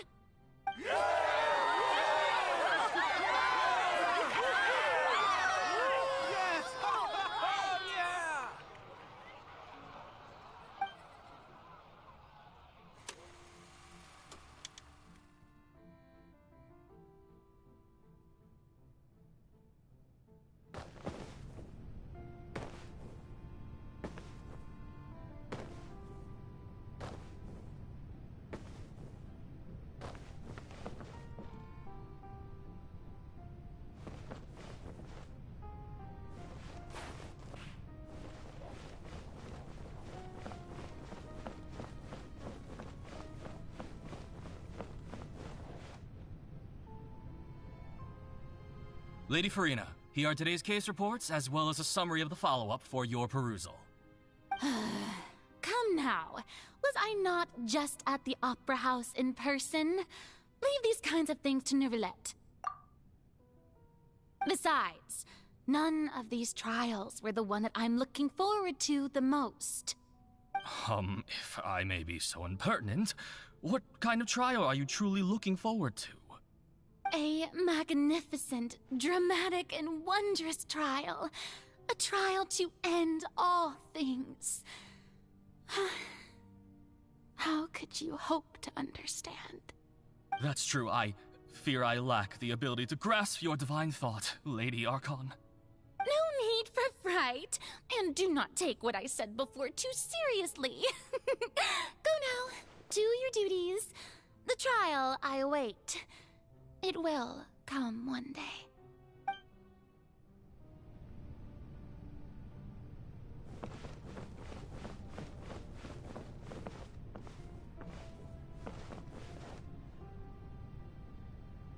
Lady Farina, I don't know what to say. Thank you for agreeing to see me. No need to thank me. Or rather, thank your own sense of perseverance instead. Long have you stood in line to meet me, have you not? Oh, I'm afraid that's just an inevitable consequence of my divine charm. All right, Deoteria, is it? How is your son's illness? You remembered me, and you knew of my family, too. He is doing much better now. In fact, he is far more of an ardent believer than I. He was the one who forced me to seek an audience with you, and to bring your words back to him. Oh, good. Very good. If this should happen again in the future, please do not hesitate to come and tell me. Going down to citizens' homes every so often, while not usual practice, should serve as a fine change of pace. You're such a gentle and wise god. Thank you once again, on behalf of my son.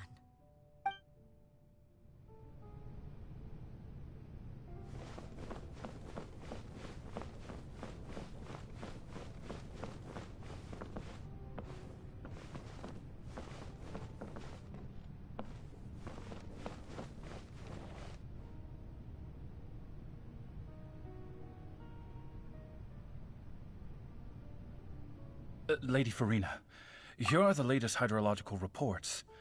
As for the specific parameters you asked to take note of, I'm afraid things still don't look good.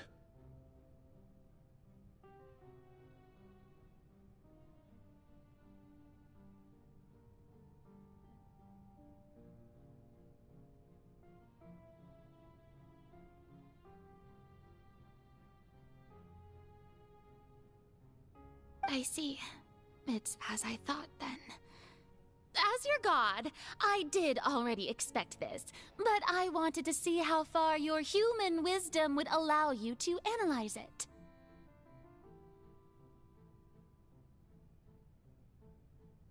All manner of signs indicate that the prophecy will still come to pass. Forget it. That's not something you need to worry about right now. Well, as I understand it, the Fontaine Research Institute is also trying to find a way to counter the rising water levels. Really? Have they found anything?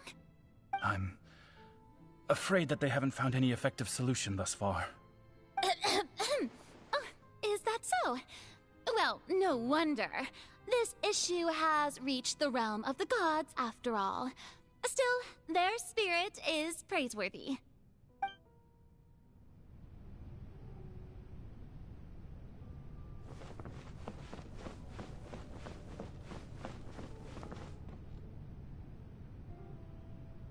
The day is finally over. I haven't had a moment to breathe this whole time. But it's good to see that everything's getting on track. There are no longer any voices of suspicion. Maybe this is fine. I just need to keep going, and everyone will be saved. Alright, Farina, don't think too hard about this. You need rest. Tomorrow's a new day.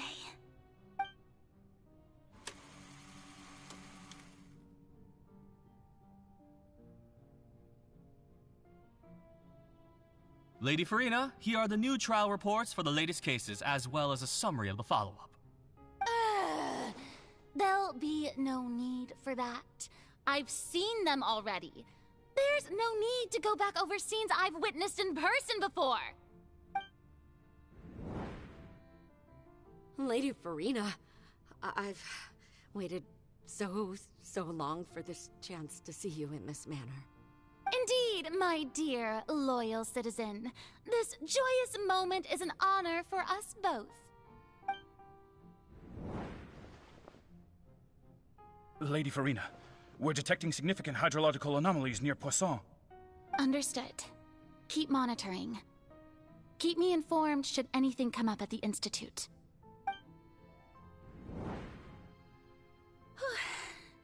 I don't think I let anything slip today.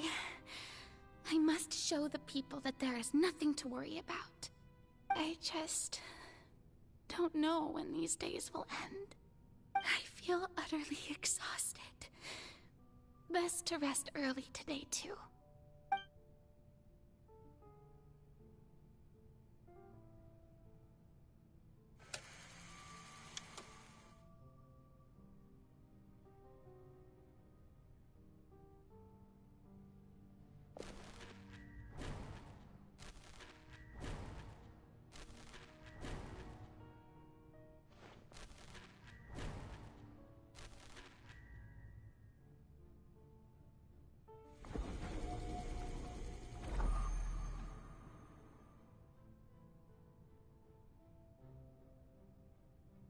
Lady Farina, it's like a dream being able to speak with you up close like this.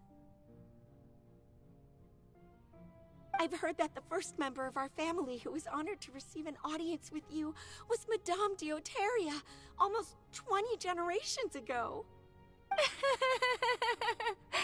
And what a fine family yours is indeed.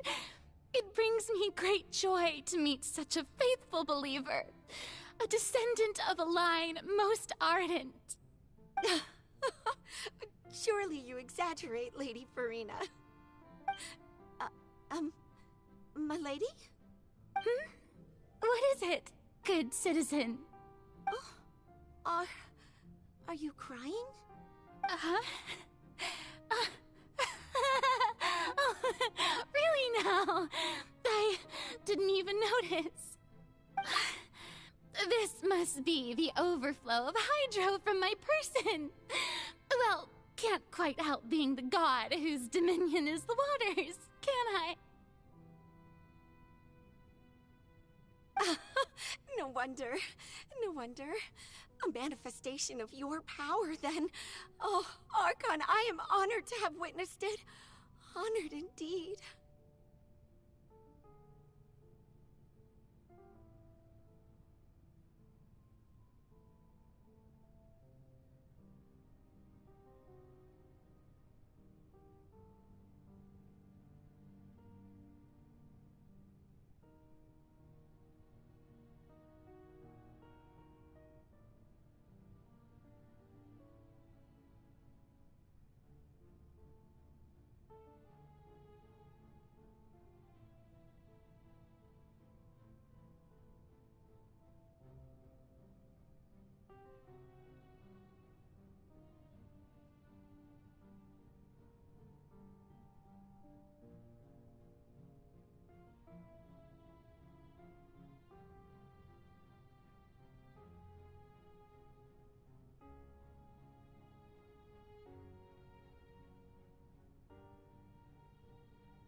So interminable.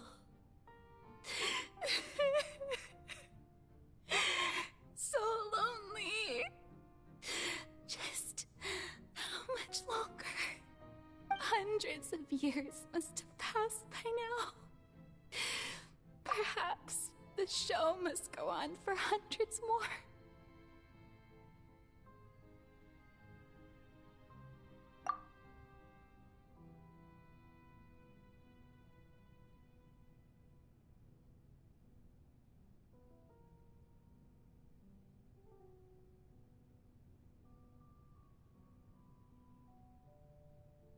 I never imagined that it would hurt so much. Have I reached my limit? No. Perhaps I reached it long ago. Today I didn't even notice my own tears. I want to tell someone, anyone, about this. But would that not destroy all I've done so far? I've conducted so many investigations across the centuries. But there's not even a sliver of hope that we might break the prophecy. All I can do is keep heart. I must maintain this act. It is the only way to save Fontaine. Please, mirror me. You have to succeed.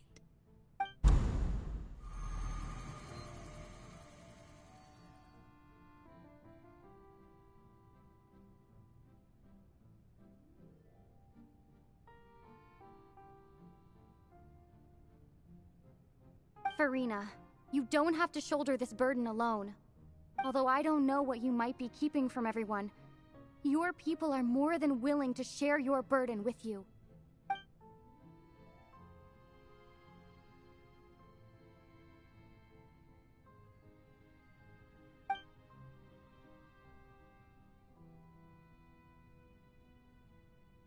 Share my burden.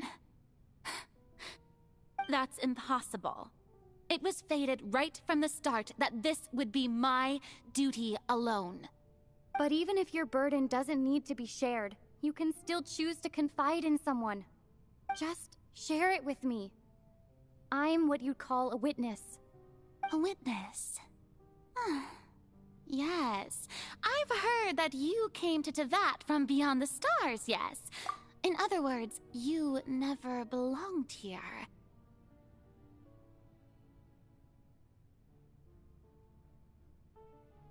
And if Tevat is, in its entirety, a show on a stage, then you're just a spectator, aren't you? If that's the case... She's right.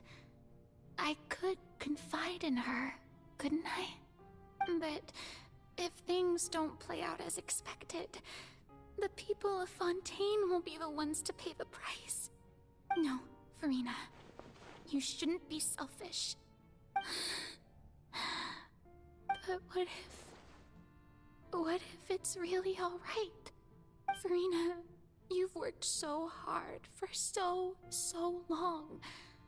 Surely it would be okay to put yourself first for once. Just this once.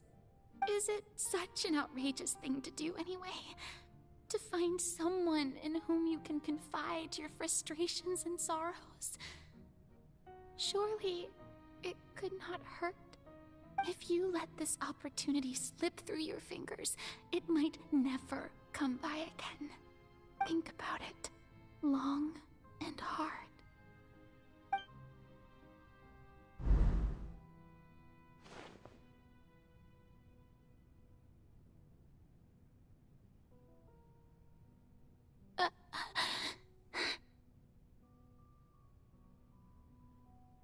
No, I have nothing to say.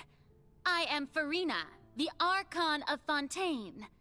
Everything will surely get better. All you need to do, dear spectator, is to witness my performance until the curtains fall.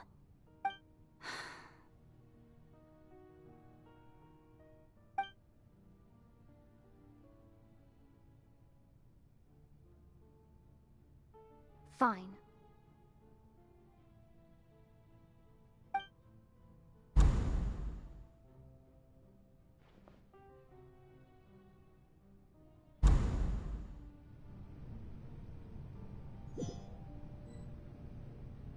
So even Farina doesn't know the truth? You've never once let her in on the full plan? Yes, it had to be done. To deceive the heavenly principles, you must first deceive yourself. She did very well. If she had let her resolve falter even once in these 5 centuries, Fontaine would have been doomed to the most tragic fate. It seems that trusting humanity was the right decision after all. I believe that I understand how your deception works, but that is only half the truth, is it not? How would you build on this foundation to save the people of Fontaine? That is the most important thing. Ah, good. Of course, the Iudex of Fontaine has pinpointed the crux of the issue. I'm sure you've long sensed that the Oratrice is no simple machine, yes? I've always suspected that it had its own consciousness. And Lenny did mention that he heard a human voice within the core chamber. It now seems that that person was you, hidden within the machine all along. Am I right? And then I became one with the Oratrice, taking Fontaine's gnosis with me. Yes, it would seem so, wouldn't it? Alas, your understanding of this device still lacks sufficient depth. In truth, it is no enactor of justice. I beg your pardon? Oh, you have it. And to be more precise, not only will the Oratrice take down the god of justice, it will also take down the divine throne upon which she has been placed. I mean, my work over these last 500 years has been to constantly accumulate indemnitium within the Oratrice. But really, some have already discovered that only a small fraction of the energy generated by the device was ever used to provide power to Fontaine. The vast majority had to be, accumulated. It was all part of your plan, then? Both the trial and the sentence. Indeed. This power, accrued over 5 centuries, could have sustained Fontainians for millennia, had it only been used for that purpose. Almost all of it has now been stored within the oratories. But only power of this magnitude could hope to destroy the Hydro Archon's divine throne, shaking the rules established by Celestia. So the Oratrice's call for death was for neither Farina nor Focalor, but for the Hydro Archon. The destruction of that divine throne. If I do not misunderstand your intent, you must be... Returning what's rightfully yours to you, of course. In other words, this was all done to return the authority of the Hydro Archon to the Hydro Dragon of this planet. But...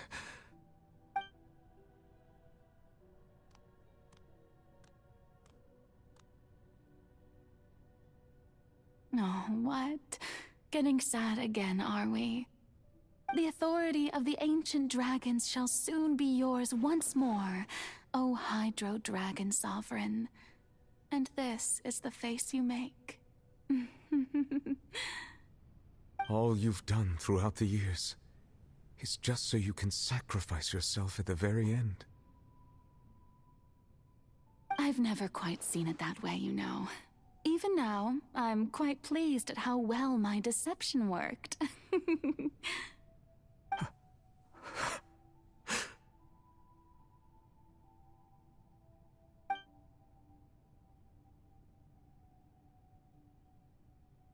Hydro Dragon, don't cry. I must say, had it been within my rights, I would have loved to judge the heavenly principles themselves. Were they not guilty of essentially the same crime? Egeria stole the power of the primordial sea, and the heavenly principles stole the power you ancient dragons possessed. I, for my part, am the god of justice. And is it not just that your original powers should be returned to you? Speaking of justice, I have always believed that justice lies in the process of pursuing human existence itself. So, if the theft of the primordial sea's might was Fontaine's original sin, then, leaving matters of procedural right and wrong aside, the descent of the Fontainians as humans and their right to exist in this world would be Fontaine's original justice. In other words, existence was Egeria's justice, and to me, justice is the continuation of that existence, defying the prophecy and ensuring that Fontaine's people shall live on. That should be the justice enthroned over all others. At this point, we, whether it be myself or all other Fontainians, have shouldered the burden of this sin for far too long. Iudex Nervillet, the highest judge in our land, when you regain your full power as an elemental sovereign, what verdict shall you pass upon us?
So when I was invited to the court of Fontaine to serve as Eudex, I see now that that was your idea too. At last, I now understand the true purpose behind this position. In the beginning, I was uninterested in human existence. But these 5 centuries of living alongside them have gradually brought about mutual understanding between us. And I have even attempted to feel as they feel. You are a devious one, Focalors. Things being as they are, surely you know that I could never declare them to be guilty.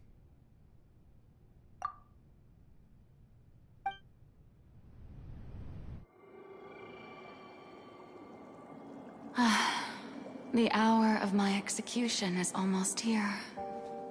For the sinner, the curtain call has come.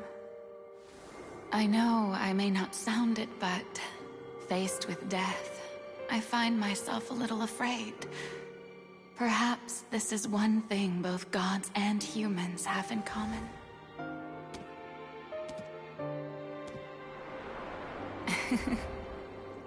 Farewell, Nervalette. I hope you've enjoyed the part you played these 500 years.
I, Eudex Nervalette, hereby declare,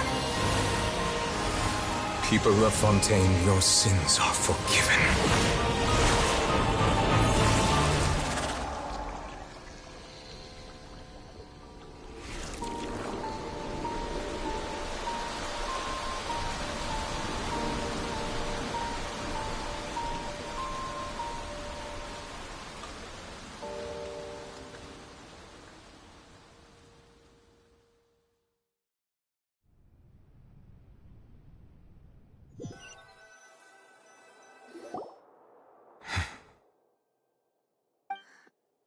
What just happened?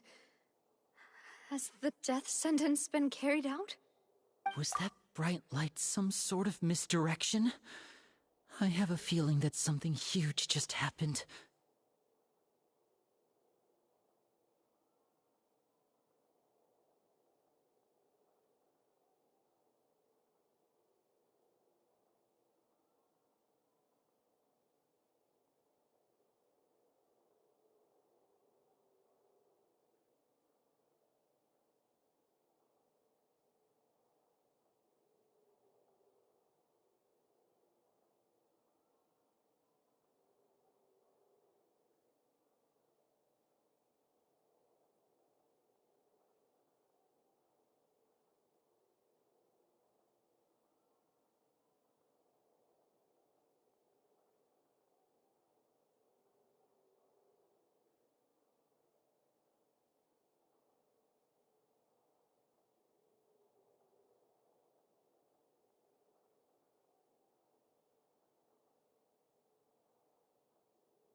But since we're all still alive and haven't been dissolved, I assume whatever happened was good for us. It's time to end this. We must mete out punishment to that beast. Didn't you say just a moment ago that it can't be defeated? I have gained the strength sufficient to deal with it. Through certain means, I now have the ability to separate the power of the Primordial Sea from that creature. We should seize the opportunity to pursue our quarry. Traveler, now that the oratories can no longer function, I require an executor to help me mete out justice. The root of the calamities befalling Fontaine, the beast that enacts the prophecy. Its name is the all-devouring narwhal. Come with me, traveler. The hour of execution has come.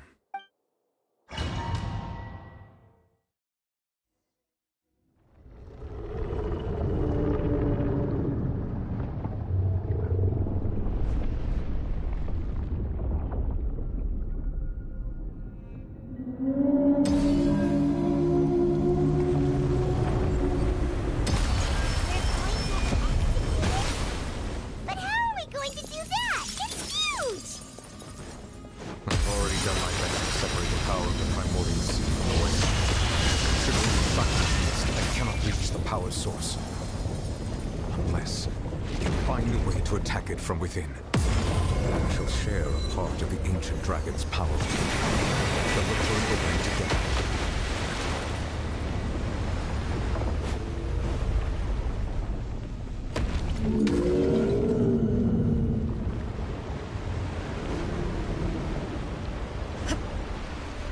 I can feel its sorrow turning into hostility.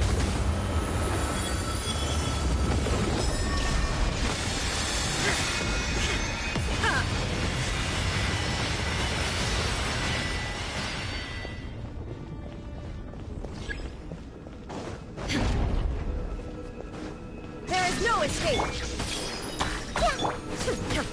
The all-devouring narwhal cannot resist its instinct to devour. Continue to trigger its hostility. Chance will present itself.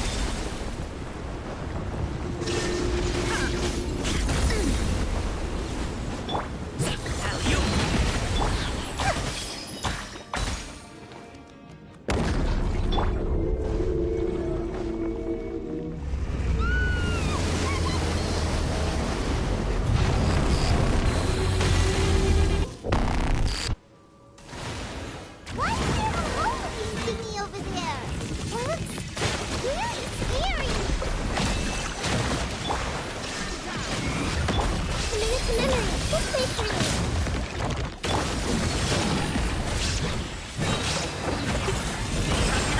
Illusion shattered!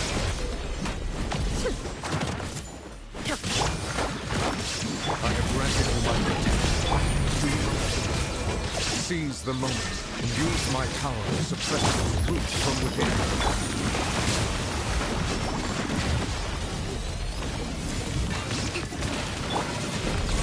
There is no escape!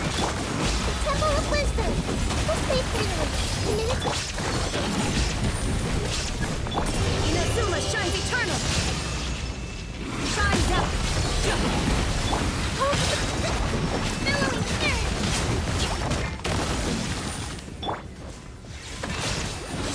Illusion! Grow. Congratulations! I'll do it, Montai!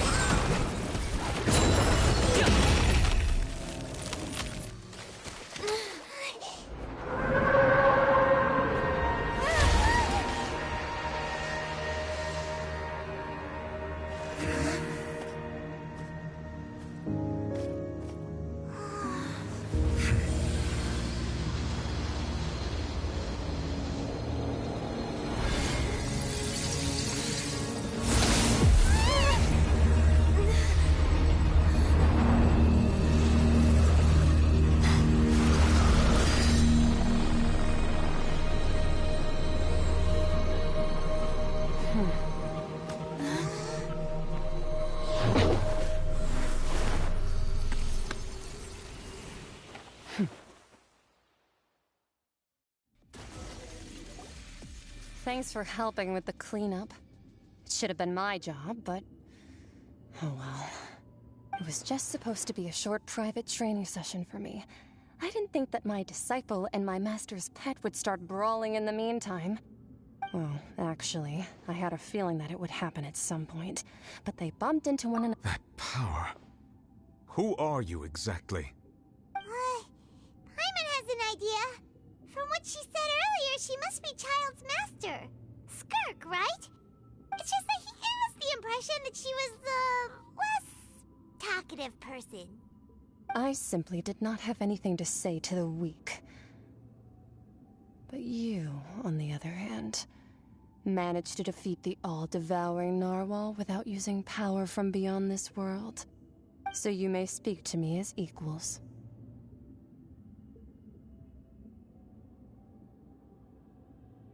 I have to agree. It's a strange use of a planet's primordial waters just to raise an all-devouring narwhal. That kind of power is wasted on it. It's not cooperative. It eats too much. And I have more important things to do with my time than pet sitting. The only thing that creature has going for it is its looks. All in all, it fails as a pet. Miss Skirk? I think you might have missed the point. The point being? Well, being that this pet almost destroyed an entire nation. So what sort of person is your master? Well, Child's master's master. Wait, is that right? Oh, right. So you don't know him. Sorry, I assumed you did. His name is Sertologi. Huh? I am unfamiliar with that name. Huh. So Master isn't sufficiently famous. How should I describe him then? Have you heard of the name The Fowl? The Fowl? Still nothing? Well, how about the Visionary? Vetterfulnir then? Or Gold Rhindaughter? Ooh, that one we've heard! Rhindaughter's part of the Hexen Circle. She's Albedo's mom, right? Oh, so you do know that name. To be honest, I also heard all of those names and titles from my master. I don't actually know them either. But I suppose you understand now, yes? My master is likely a similar sort to Rhindaughter. They are both pursuing some form of perfection. Wait! Didn't you also mention a visionary person? Paimon didn't quite catch their name. Actually, never mind that. I believe it expedient to inform you that the all-devouring narwhal used up nearly all its strength fighting you. Such roiling hydro energies will prove difficult for the planet's deep seas to digest. As such, the Fontaine back on the surface has most likely been thrown into chaos. In other words, the prophecy that you've been fretting over should now be in full swing. What?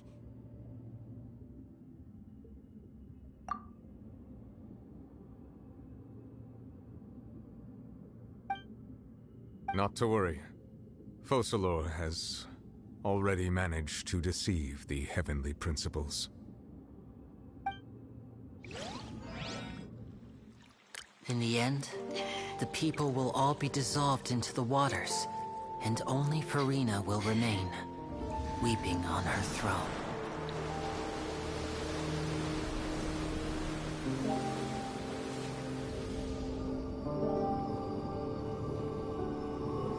Only then will the sins of the people of Fontaine be washed away.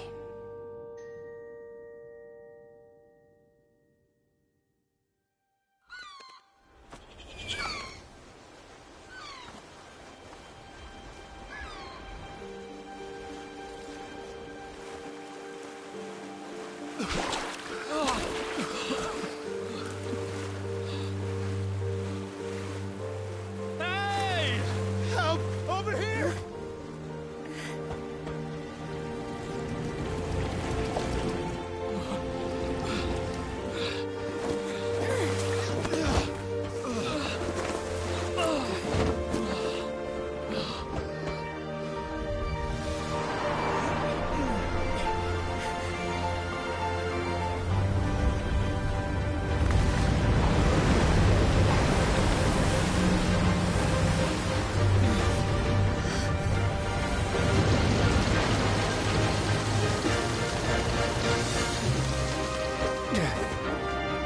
Guardians initiate emergency rescue!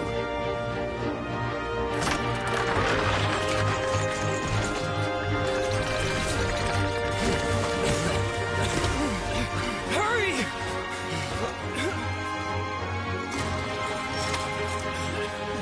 Hey, lend a hand!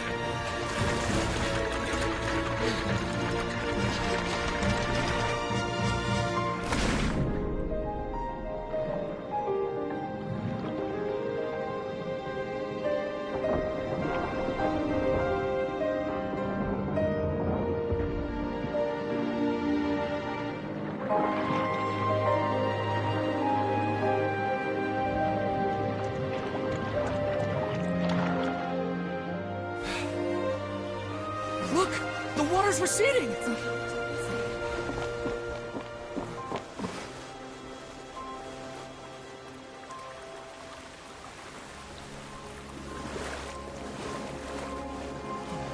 It's a miracle! Water's receding. We didn't dissolve. The prophecy was wrong. The prophecy was wrong.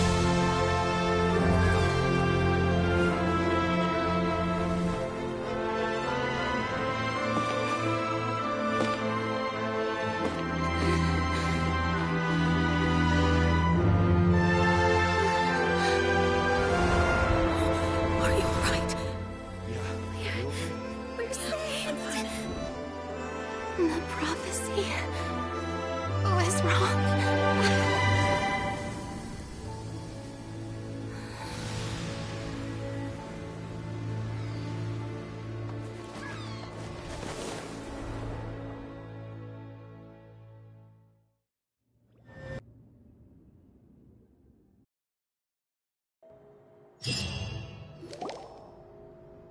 The soil renewed.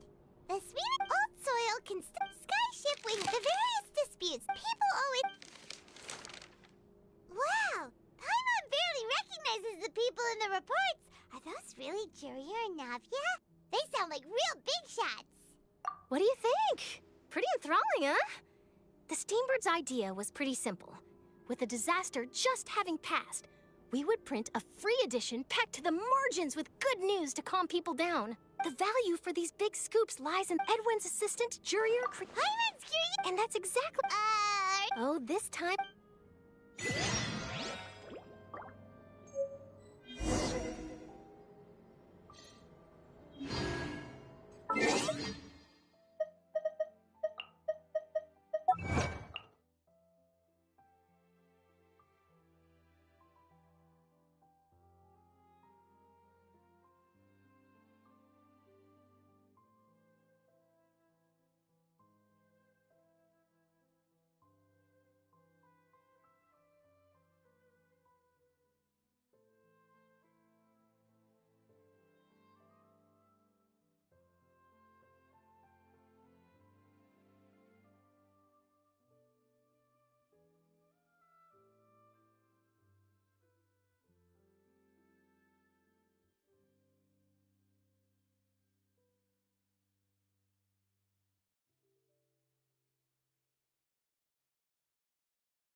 Boom booms and eyes, and boom...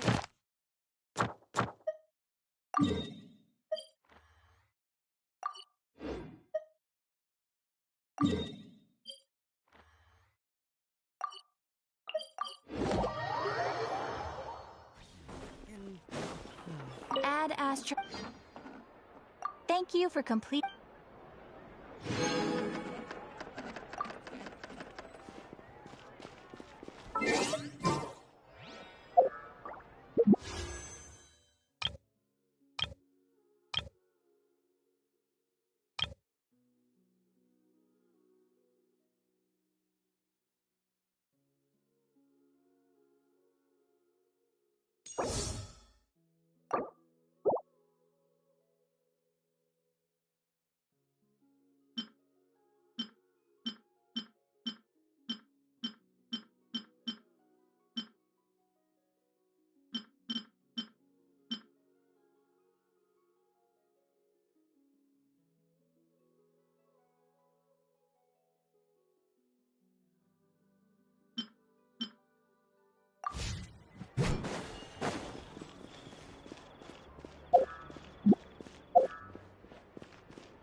Oh, it's you. Hey, where's this? I'm here to update my.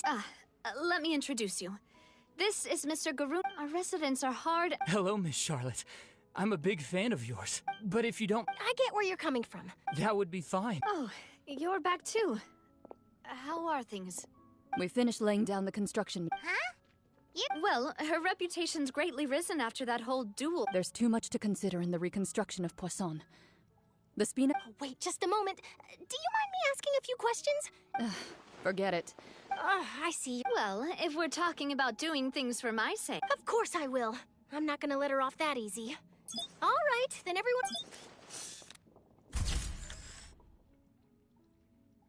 How did it go? Was it a good shot? Not bad. Your addition really helped the composition of the picture. All right, hang on a moment. Let me snap a few more... All right, that should do it. I'll be back here later anyway, so let's call it a day. You're very quick. Speed is of the... Also, not to... Wow. I'll hazard a guess that this is how you got that interview. Whoa, you're well... That's a... In truth, I told him that it... You're right. Stay safe now. And...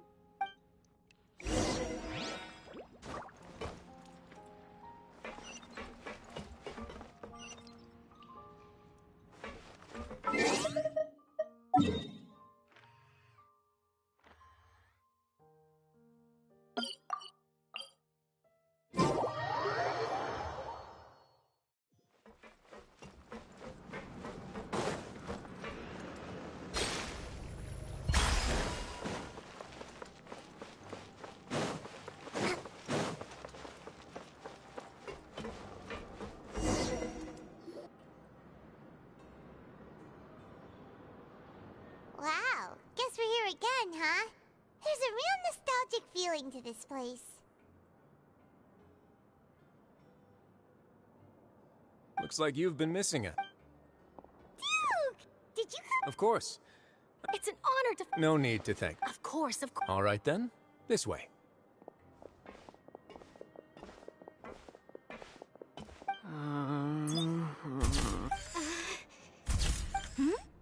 Hey, It would seem that Miss Lorvine doesn't want her... Sir, please... But it looks like dear... No, I just... now, I might not look it, but I actually... The boat that brought it... Still, if I might... I have to apologize, but that ship is present... Really? You already know my answer, I'm afraid. Best you interview our head nurse instead. Or perhaps... Did you really have to use the... Well then, two so... Is my hair messed up? Please. Things sure are getting pretty lively here. Oh, seems like everyone's here. Would any of you like... Ah. Hey, Miss Sharp. Sure. Sure. Do I have to smile? So, how have things been? Same old, same old. Other than that flying ship. That's why I decided... You're too kind.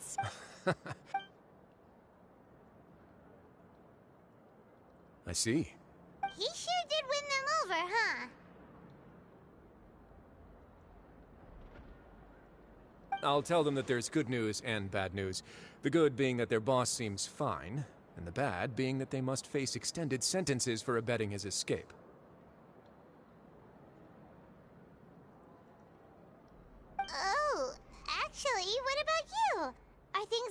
change for you too? What change can there be? The fortress will keep chugging along, and so will my duties. As to what Miss Farina's departure will mean for the nation, and if our laws and governance will be transformed, we'll leave those to the folks in the overworld. Hey everyone, the photo shoot's done. Good. In that case, let's call it a day here. Thanks for your cooperation. Come on, Traveler, let's go. Till next— There'll be a next time? Maybe. Who knows? I might write a story about the underwater factory next time. Until then. All right. Last stop, the docks.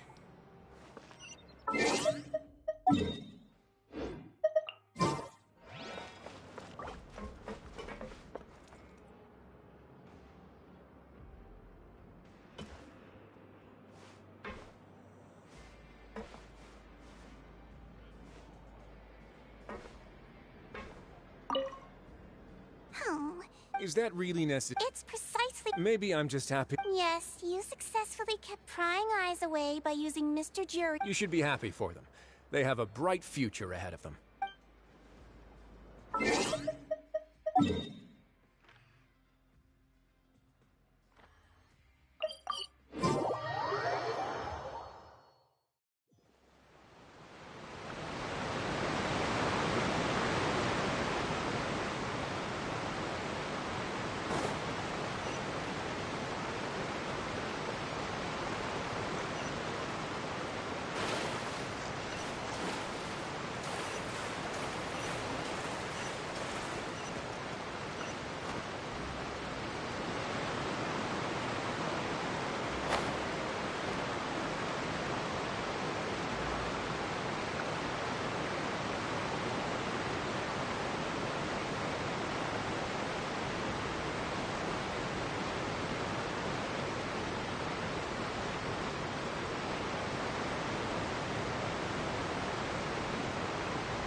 Navia mentioned that she stayed in touch.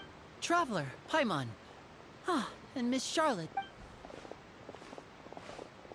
Would you like a magic pocket? What sort of gadget? It's a wondrous bag that Trick a friend.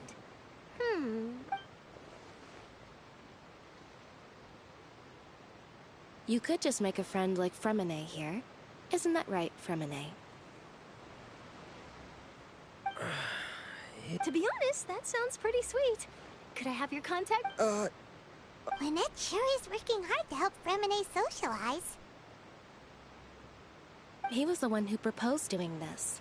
He even wants to— Yes, I was planning to first introduce Pear as— That said, would anyone want to see a diver escape underwater? Oh, it'll work out. Lynette, could you come over? Got it. My, that Charlotte is rather perceptive. She got— Father says that you did a great deal. That's all right. We were more than happy to help. So, what's she doing now? Oh, I guess you haven't— After Lady Farina left. A diplomatic gift? Yes, I would— It could have been done. Furthermore, Father did also— Well, that's true. I would agree. I suspect you'll— But back to the— They say that he's returned to Snesh. That's true. When you think about it, we've had loads of run— So shocked by such a simple switching of sides?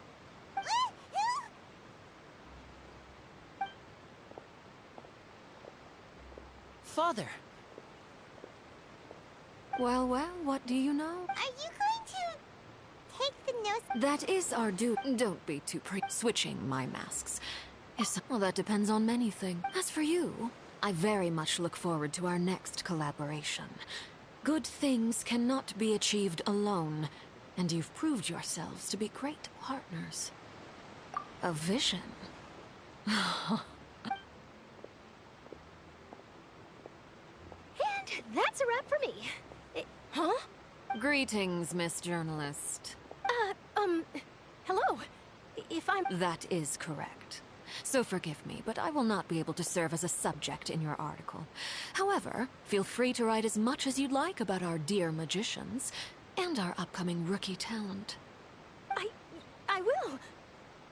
The sea breeze is quite pleasant. I shall continue my walk while... Farewell, Father. Oh, she has such an intimidating presence. I didn't even dare to take a picture. Thankfully, I've already wrapped up all my pre-scheduled... Don't be too nervous. Why don't you take a magic pocket before you go? Here, Traveler, Paimon. To move things about? That's right. I guess this must... Alright then. Well, guess he said Charlotte, huh? Should we go see what Nibble's doing? As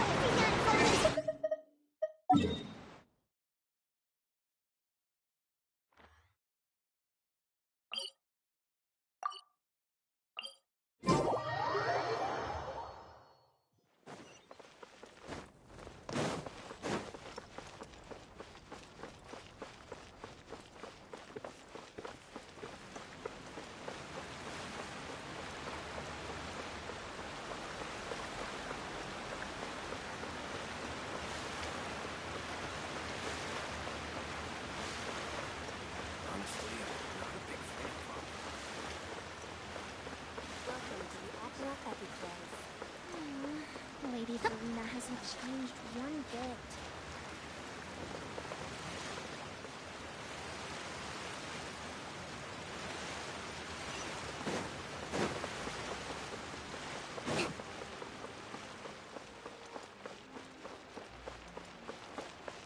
The entrance to the fortress! Ooh, he really is there!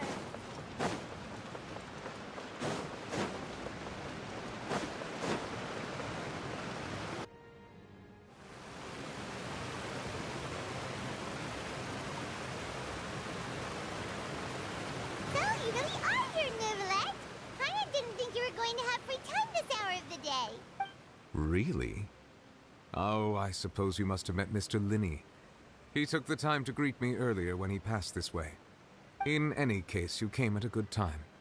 I was just considering reaching out to you to set up a meeting, so I may explain some things that I haven't had the time. Aw, Paimon's glad that you remembered. Alright, let's have it then.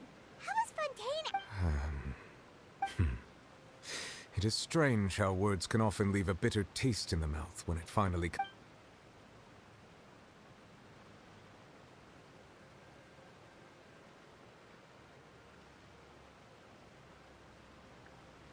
Whoa. So that's Fusselor destroyed the divine throne of the Hydro Archon and restored your power, but Paimon still doesn't quite get what you did to save the Fontanians from dissolving. For me, the authority of the ancient dragons refers to absolute control over the hydro element. Fontanians were incomplete humans born of Egeria's use of the power of the primordial sea, with constitutions similar to that of mimics. But so long as those primordial energies remain within them, I could use the ancient dragon's authority. In other words, when Fusselor must have counted on you. Yeah, and in a manner of speaking, Fusselor finally managed to fulfill the original Hydro Archon's wish to turn Oceanids into real people too. It seems from your expressions that you still have more things you wish to ask. Ask away. I will tell you the truth as I know it.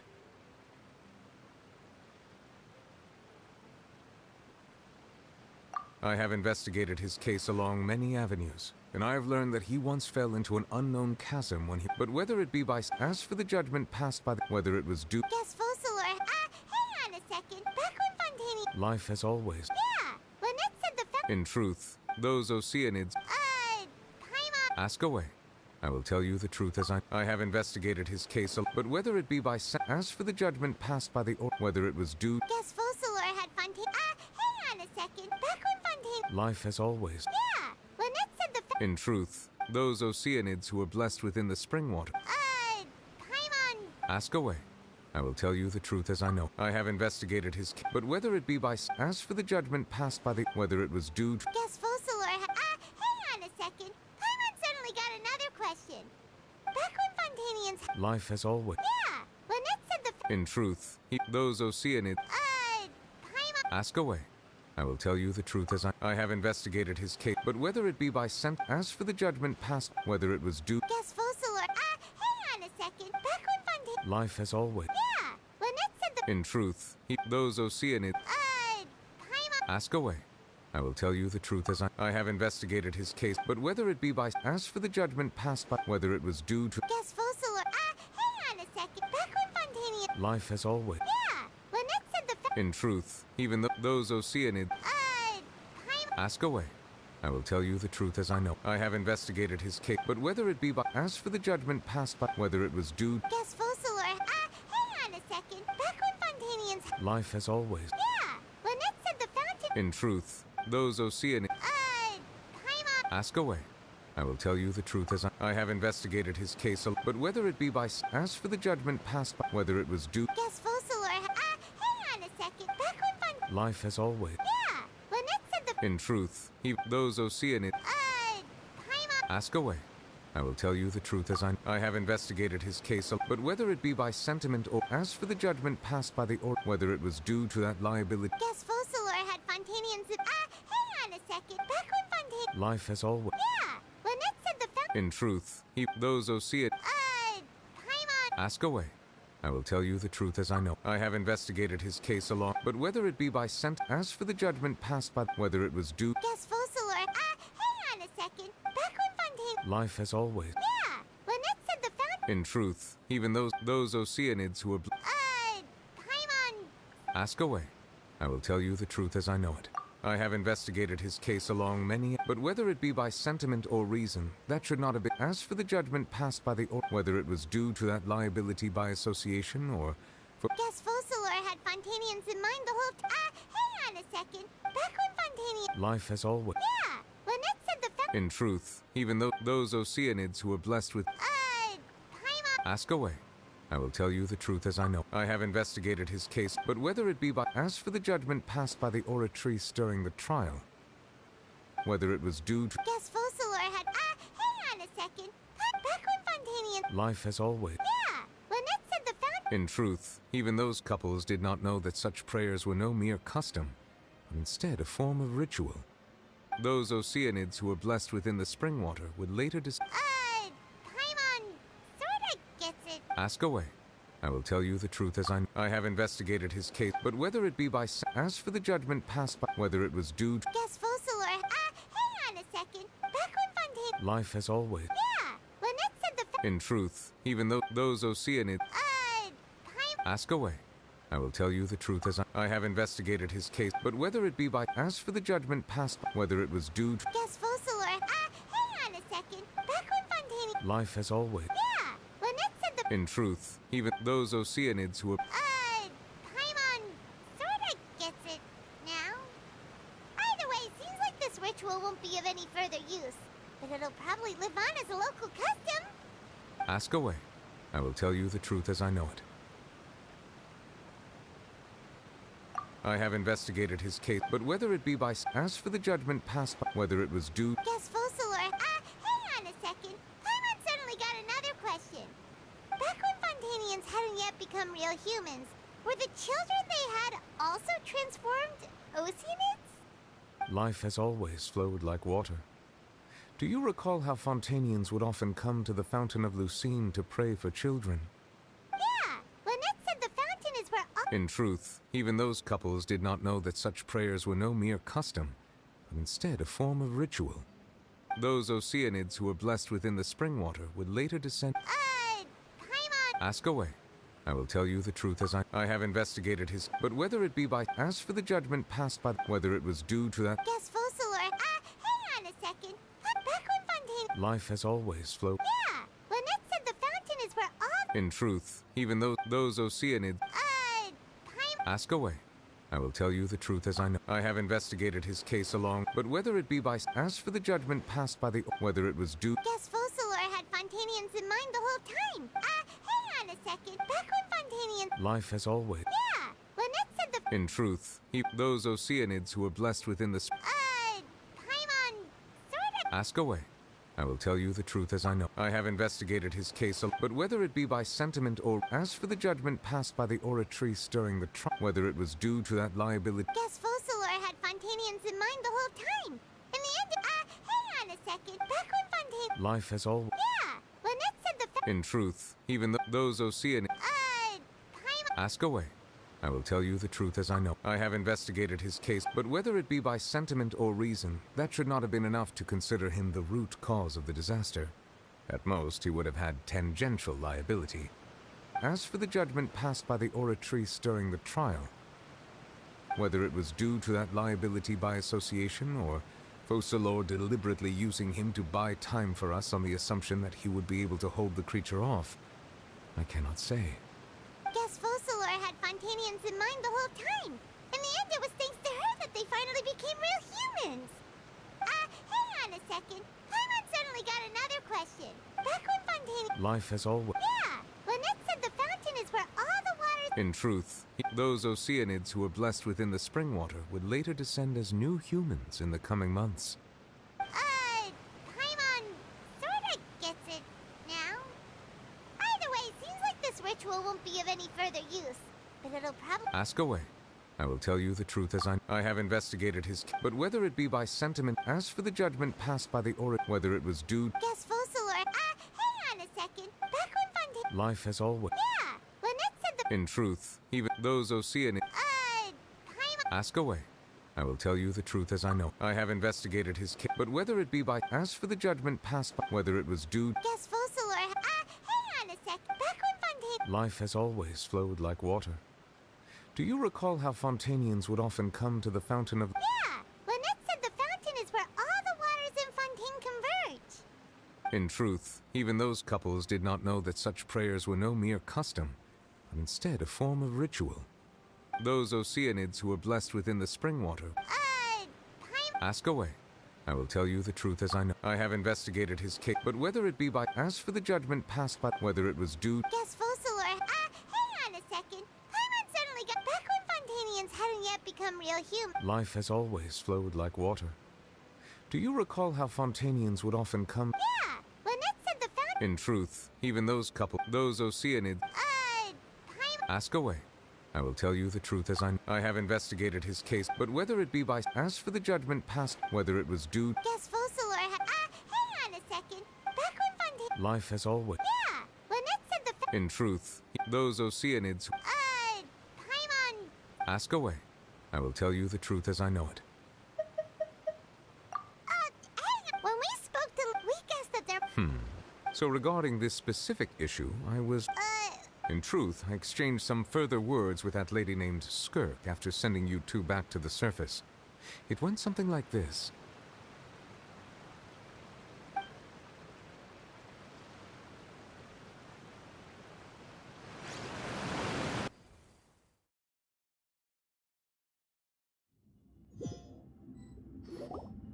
Well, we're going... What next? The all-devouring narwhal, is it? I can finally... It is the authority of the planet's primordial dragons.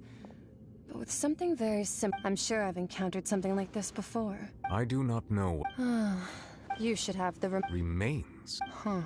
Well, that much is true, but I fear I have never... I've been training. It is only natural for... Regardless, to live in itself is a... What do you mean by... No need... This third...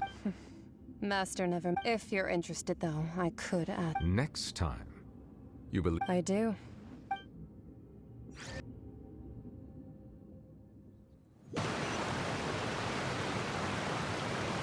That's what she... The remains of...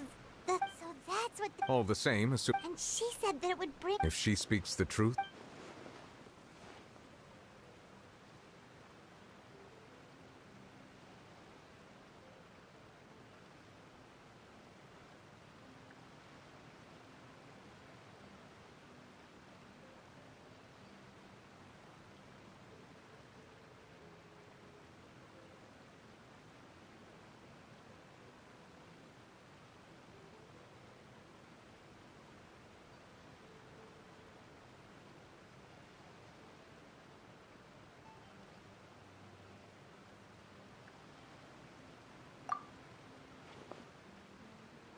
I guess that you might already be familiar with this concept. That means that the Like,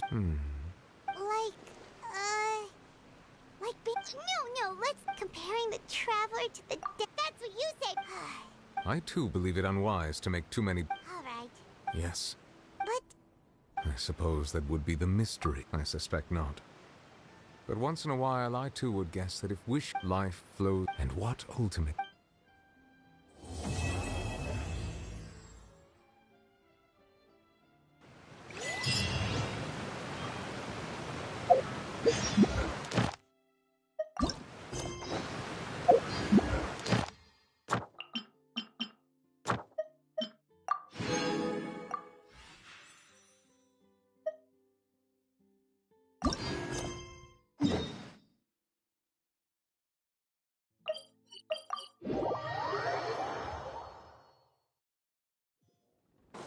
Let's move out.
Hi, Catherine. It's us. Any new commissions? As a matter of fact, there's one that looks perfect for you two. Uncle Dai is one of the foremen at Huishan Hall over in Liyue Harbor. He's hoping the Adventurers Guild can spare some manpower. What is it we have to do exactly? I believe you'll be looking for workers. Ooh, looking for people? Awesome! We're good at that! I have no reason to doubt your abilities. I'm sure the details can be worked out face to face. If you're willing to accept this commission, head over to the dock and talk to Uncle Dai.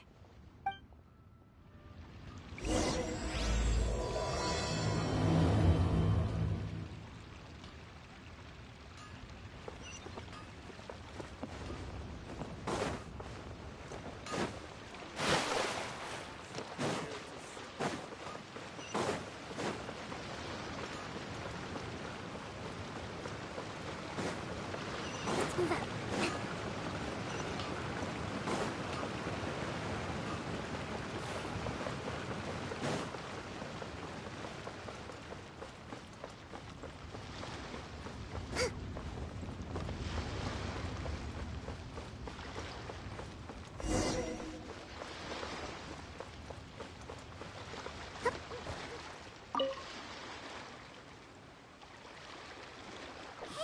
I am indeed on. Huh? By the. Right again! In this. All right. Woo woo! Well, to tell you the truth, Do you think we're not up to the job? it just occurred last time I. Besides, this guy. I'd go as far to say. You're a fool! Oh. Because Tevet's not. Ha ha! Paimon bets Young Lee is listening to the storyteller. Let's head over.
Let's move out.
It's my lucky day.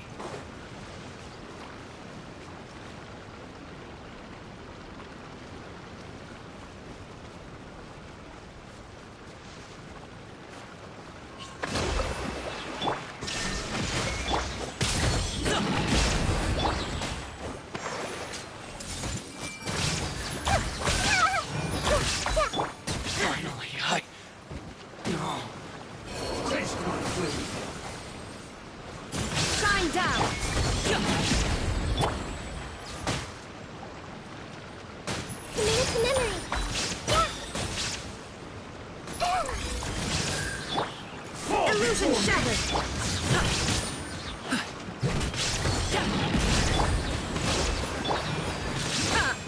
You win this battle.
Let's get down to business. Shine down! Let's make her a little. Committed to memories. Rest, rebuild. There is no escape. No.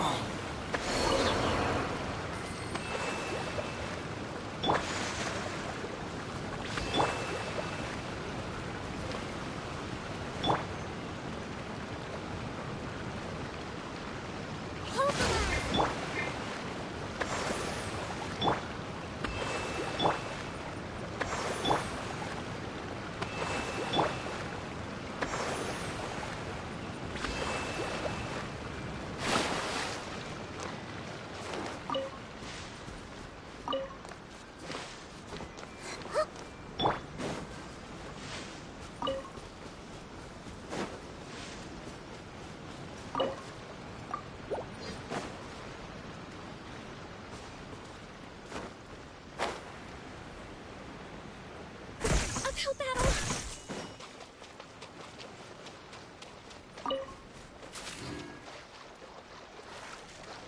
Let's move out.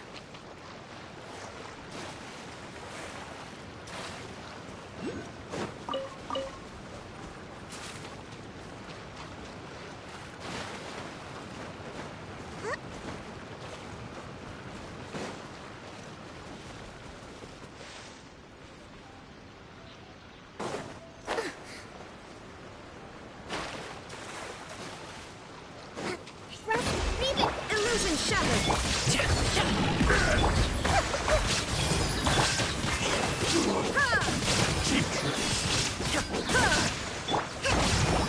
Shine down. And you! You win. This battle.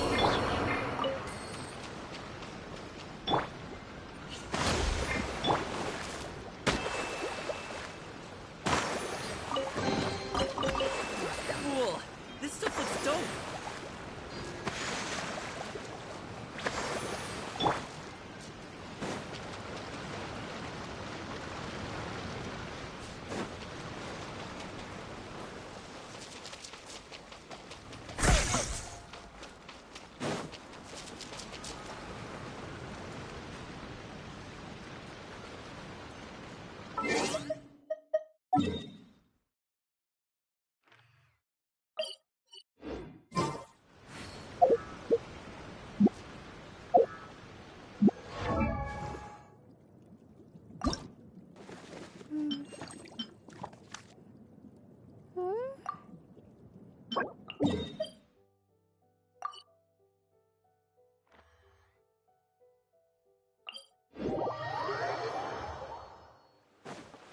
Let's move out.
Illusion shattered.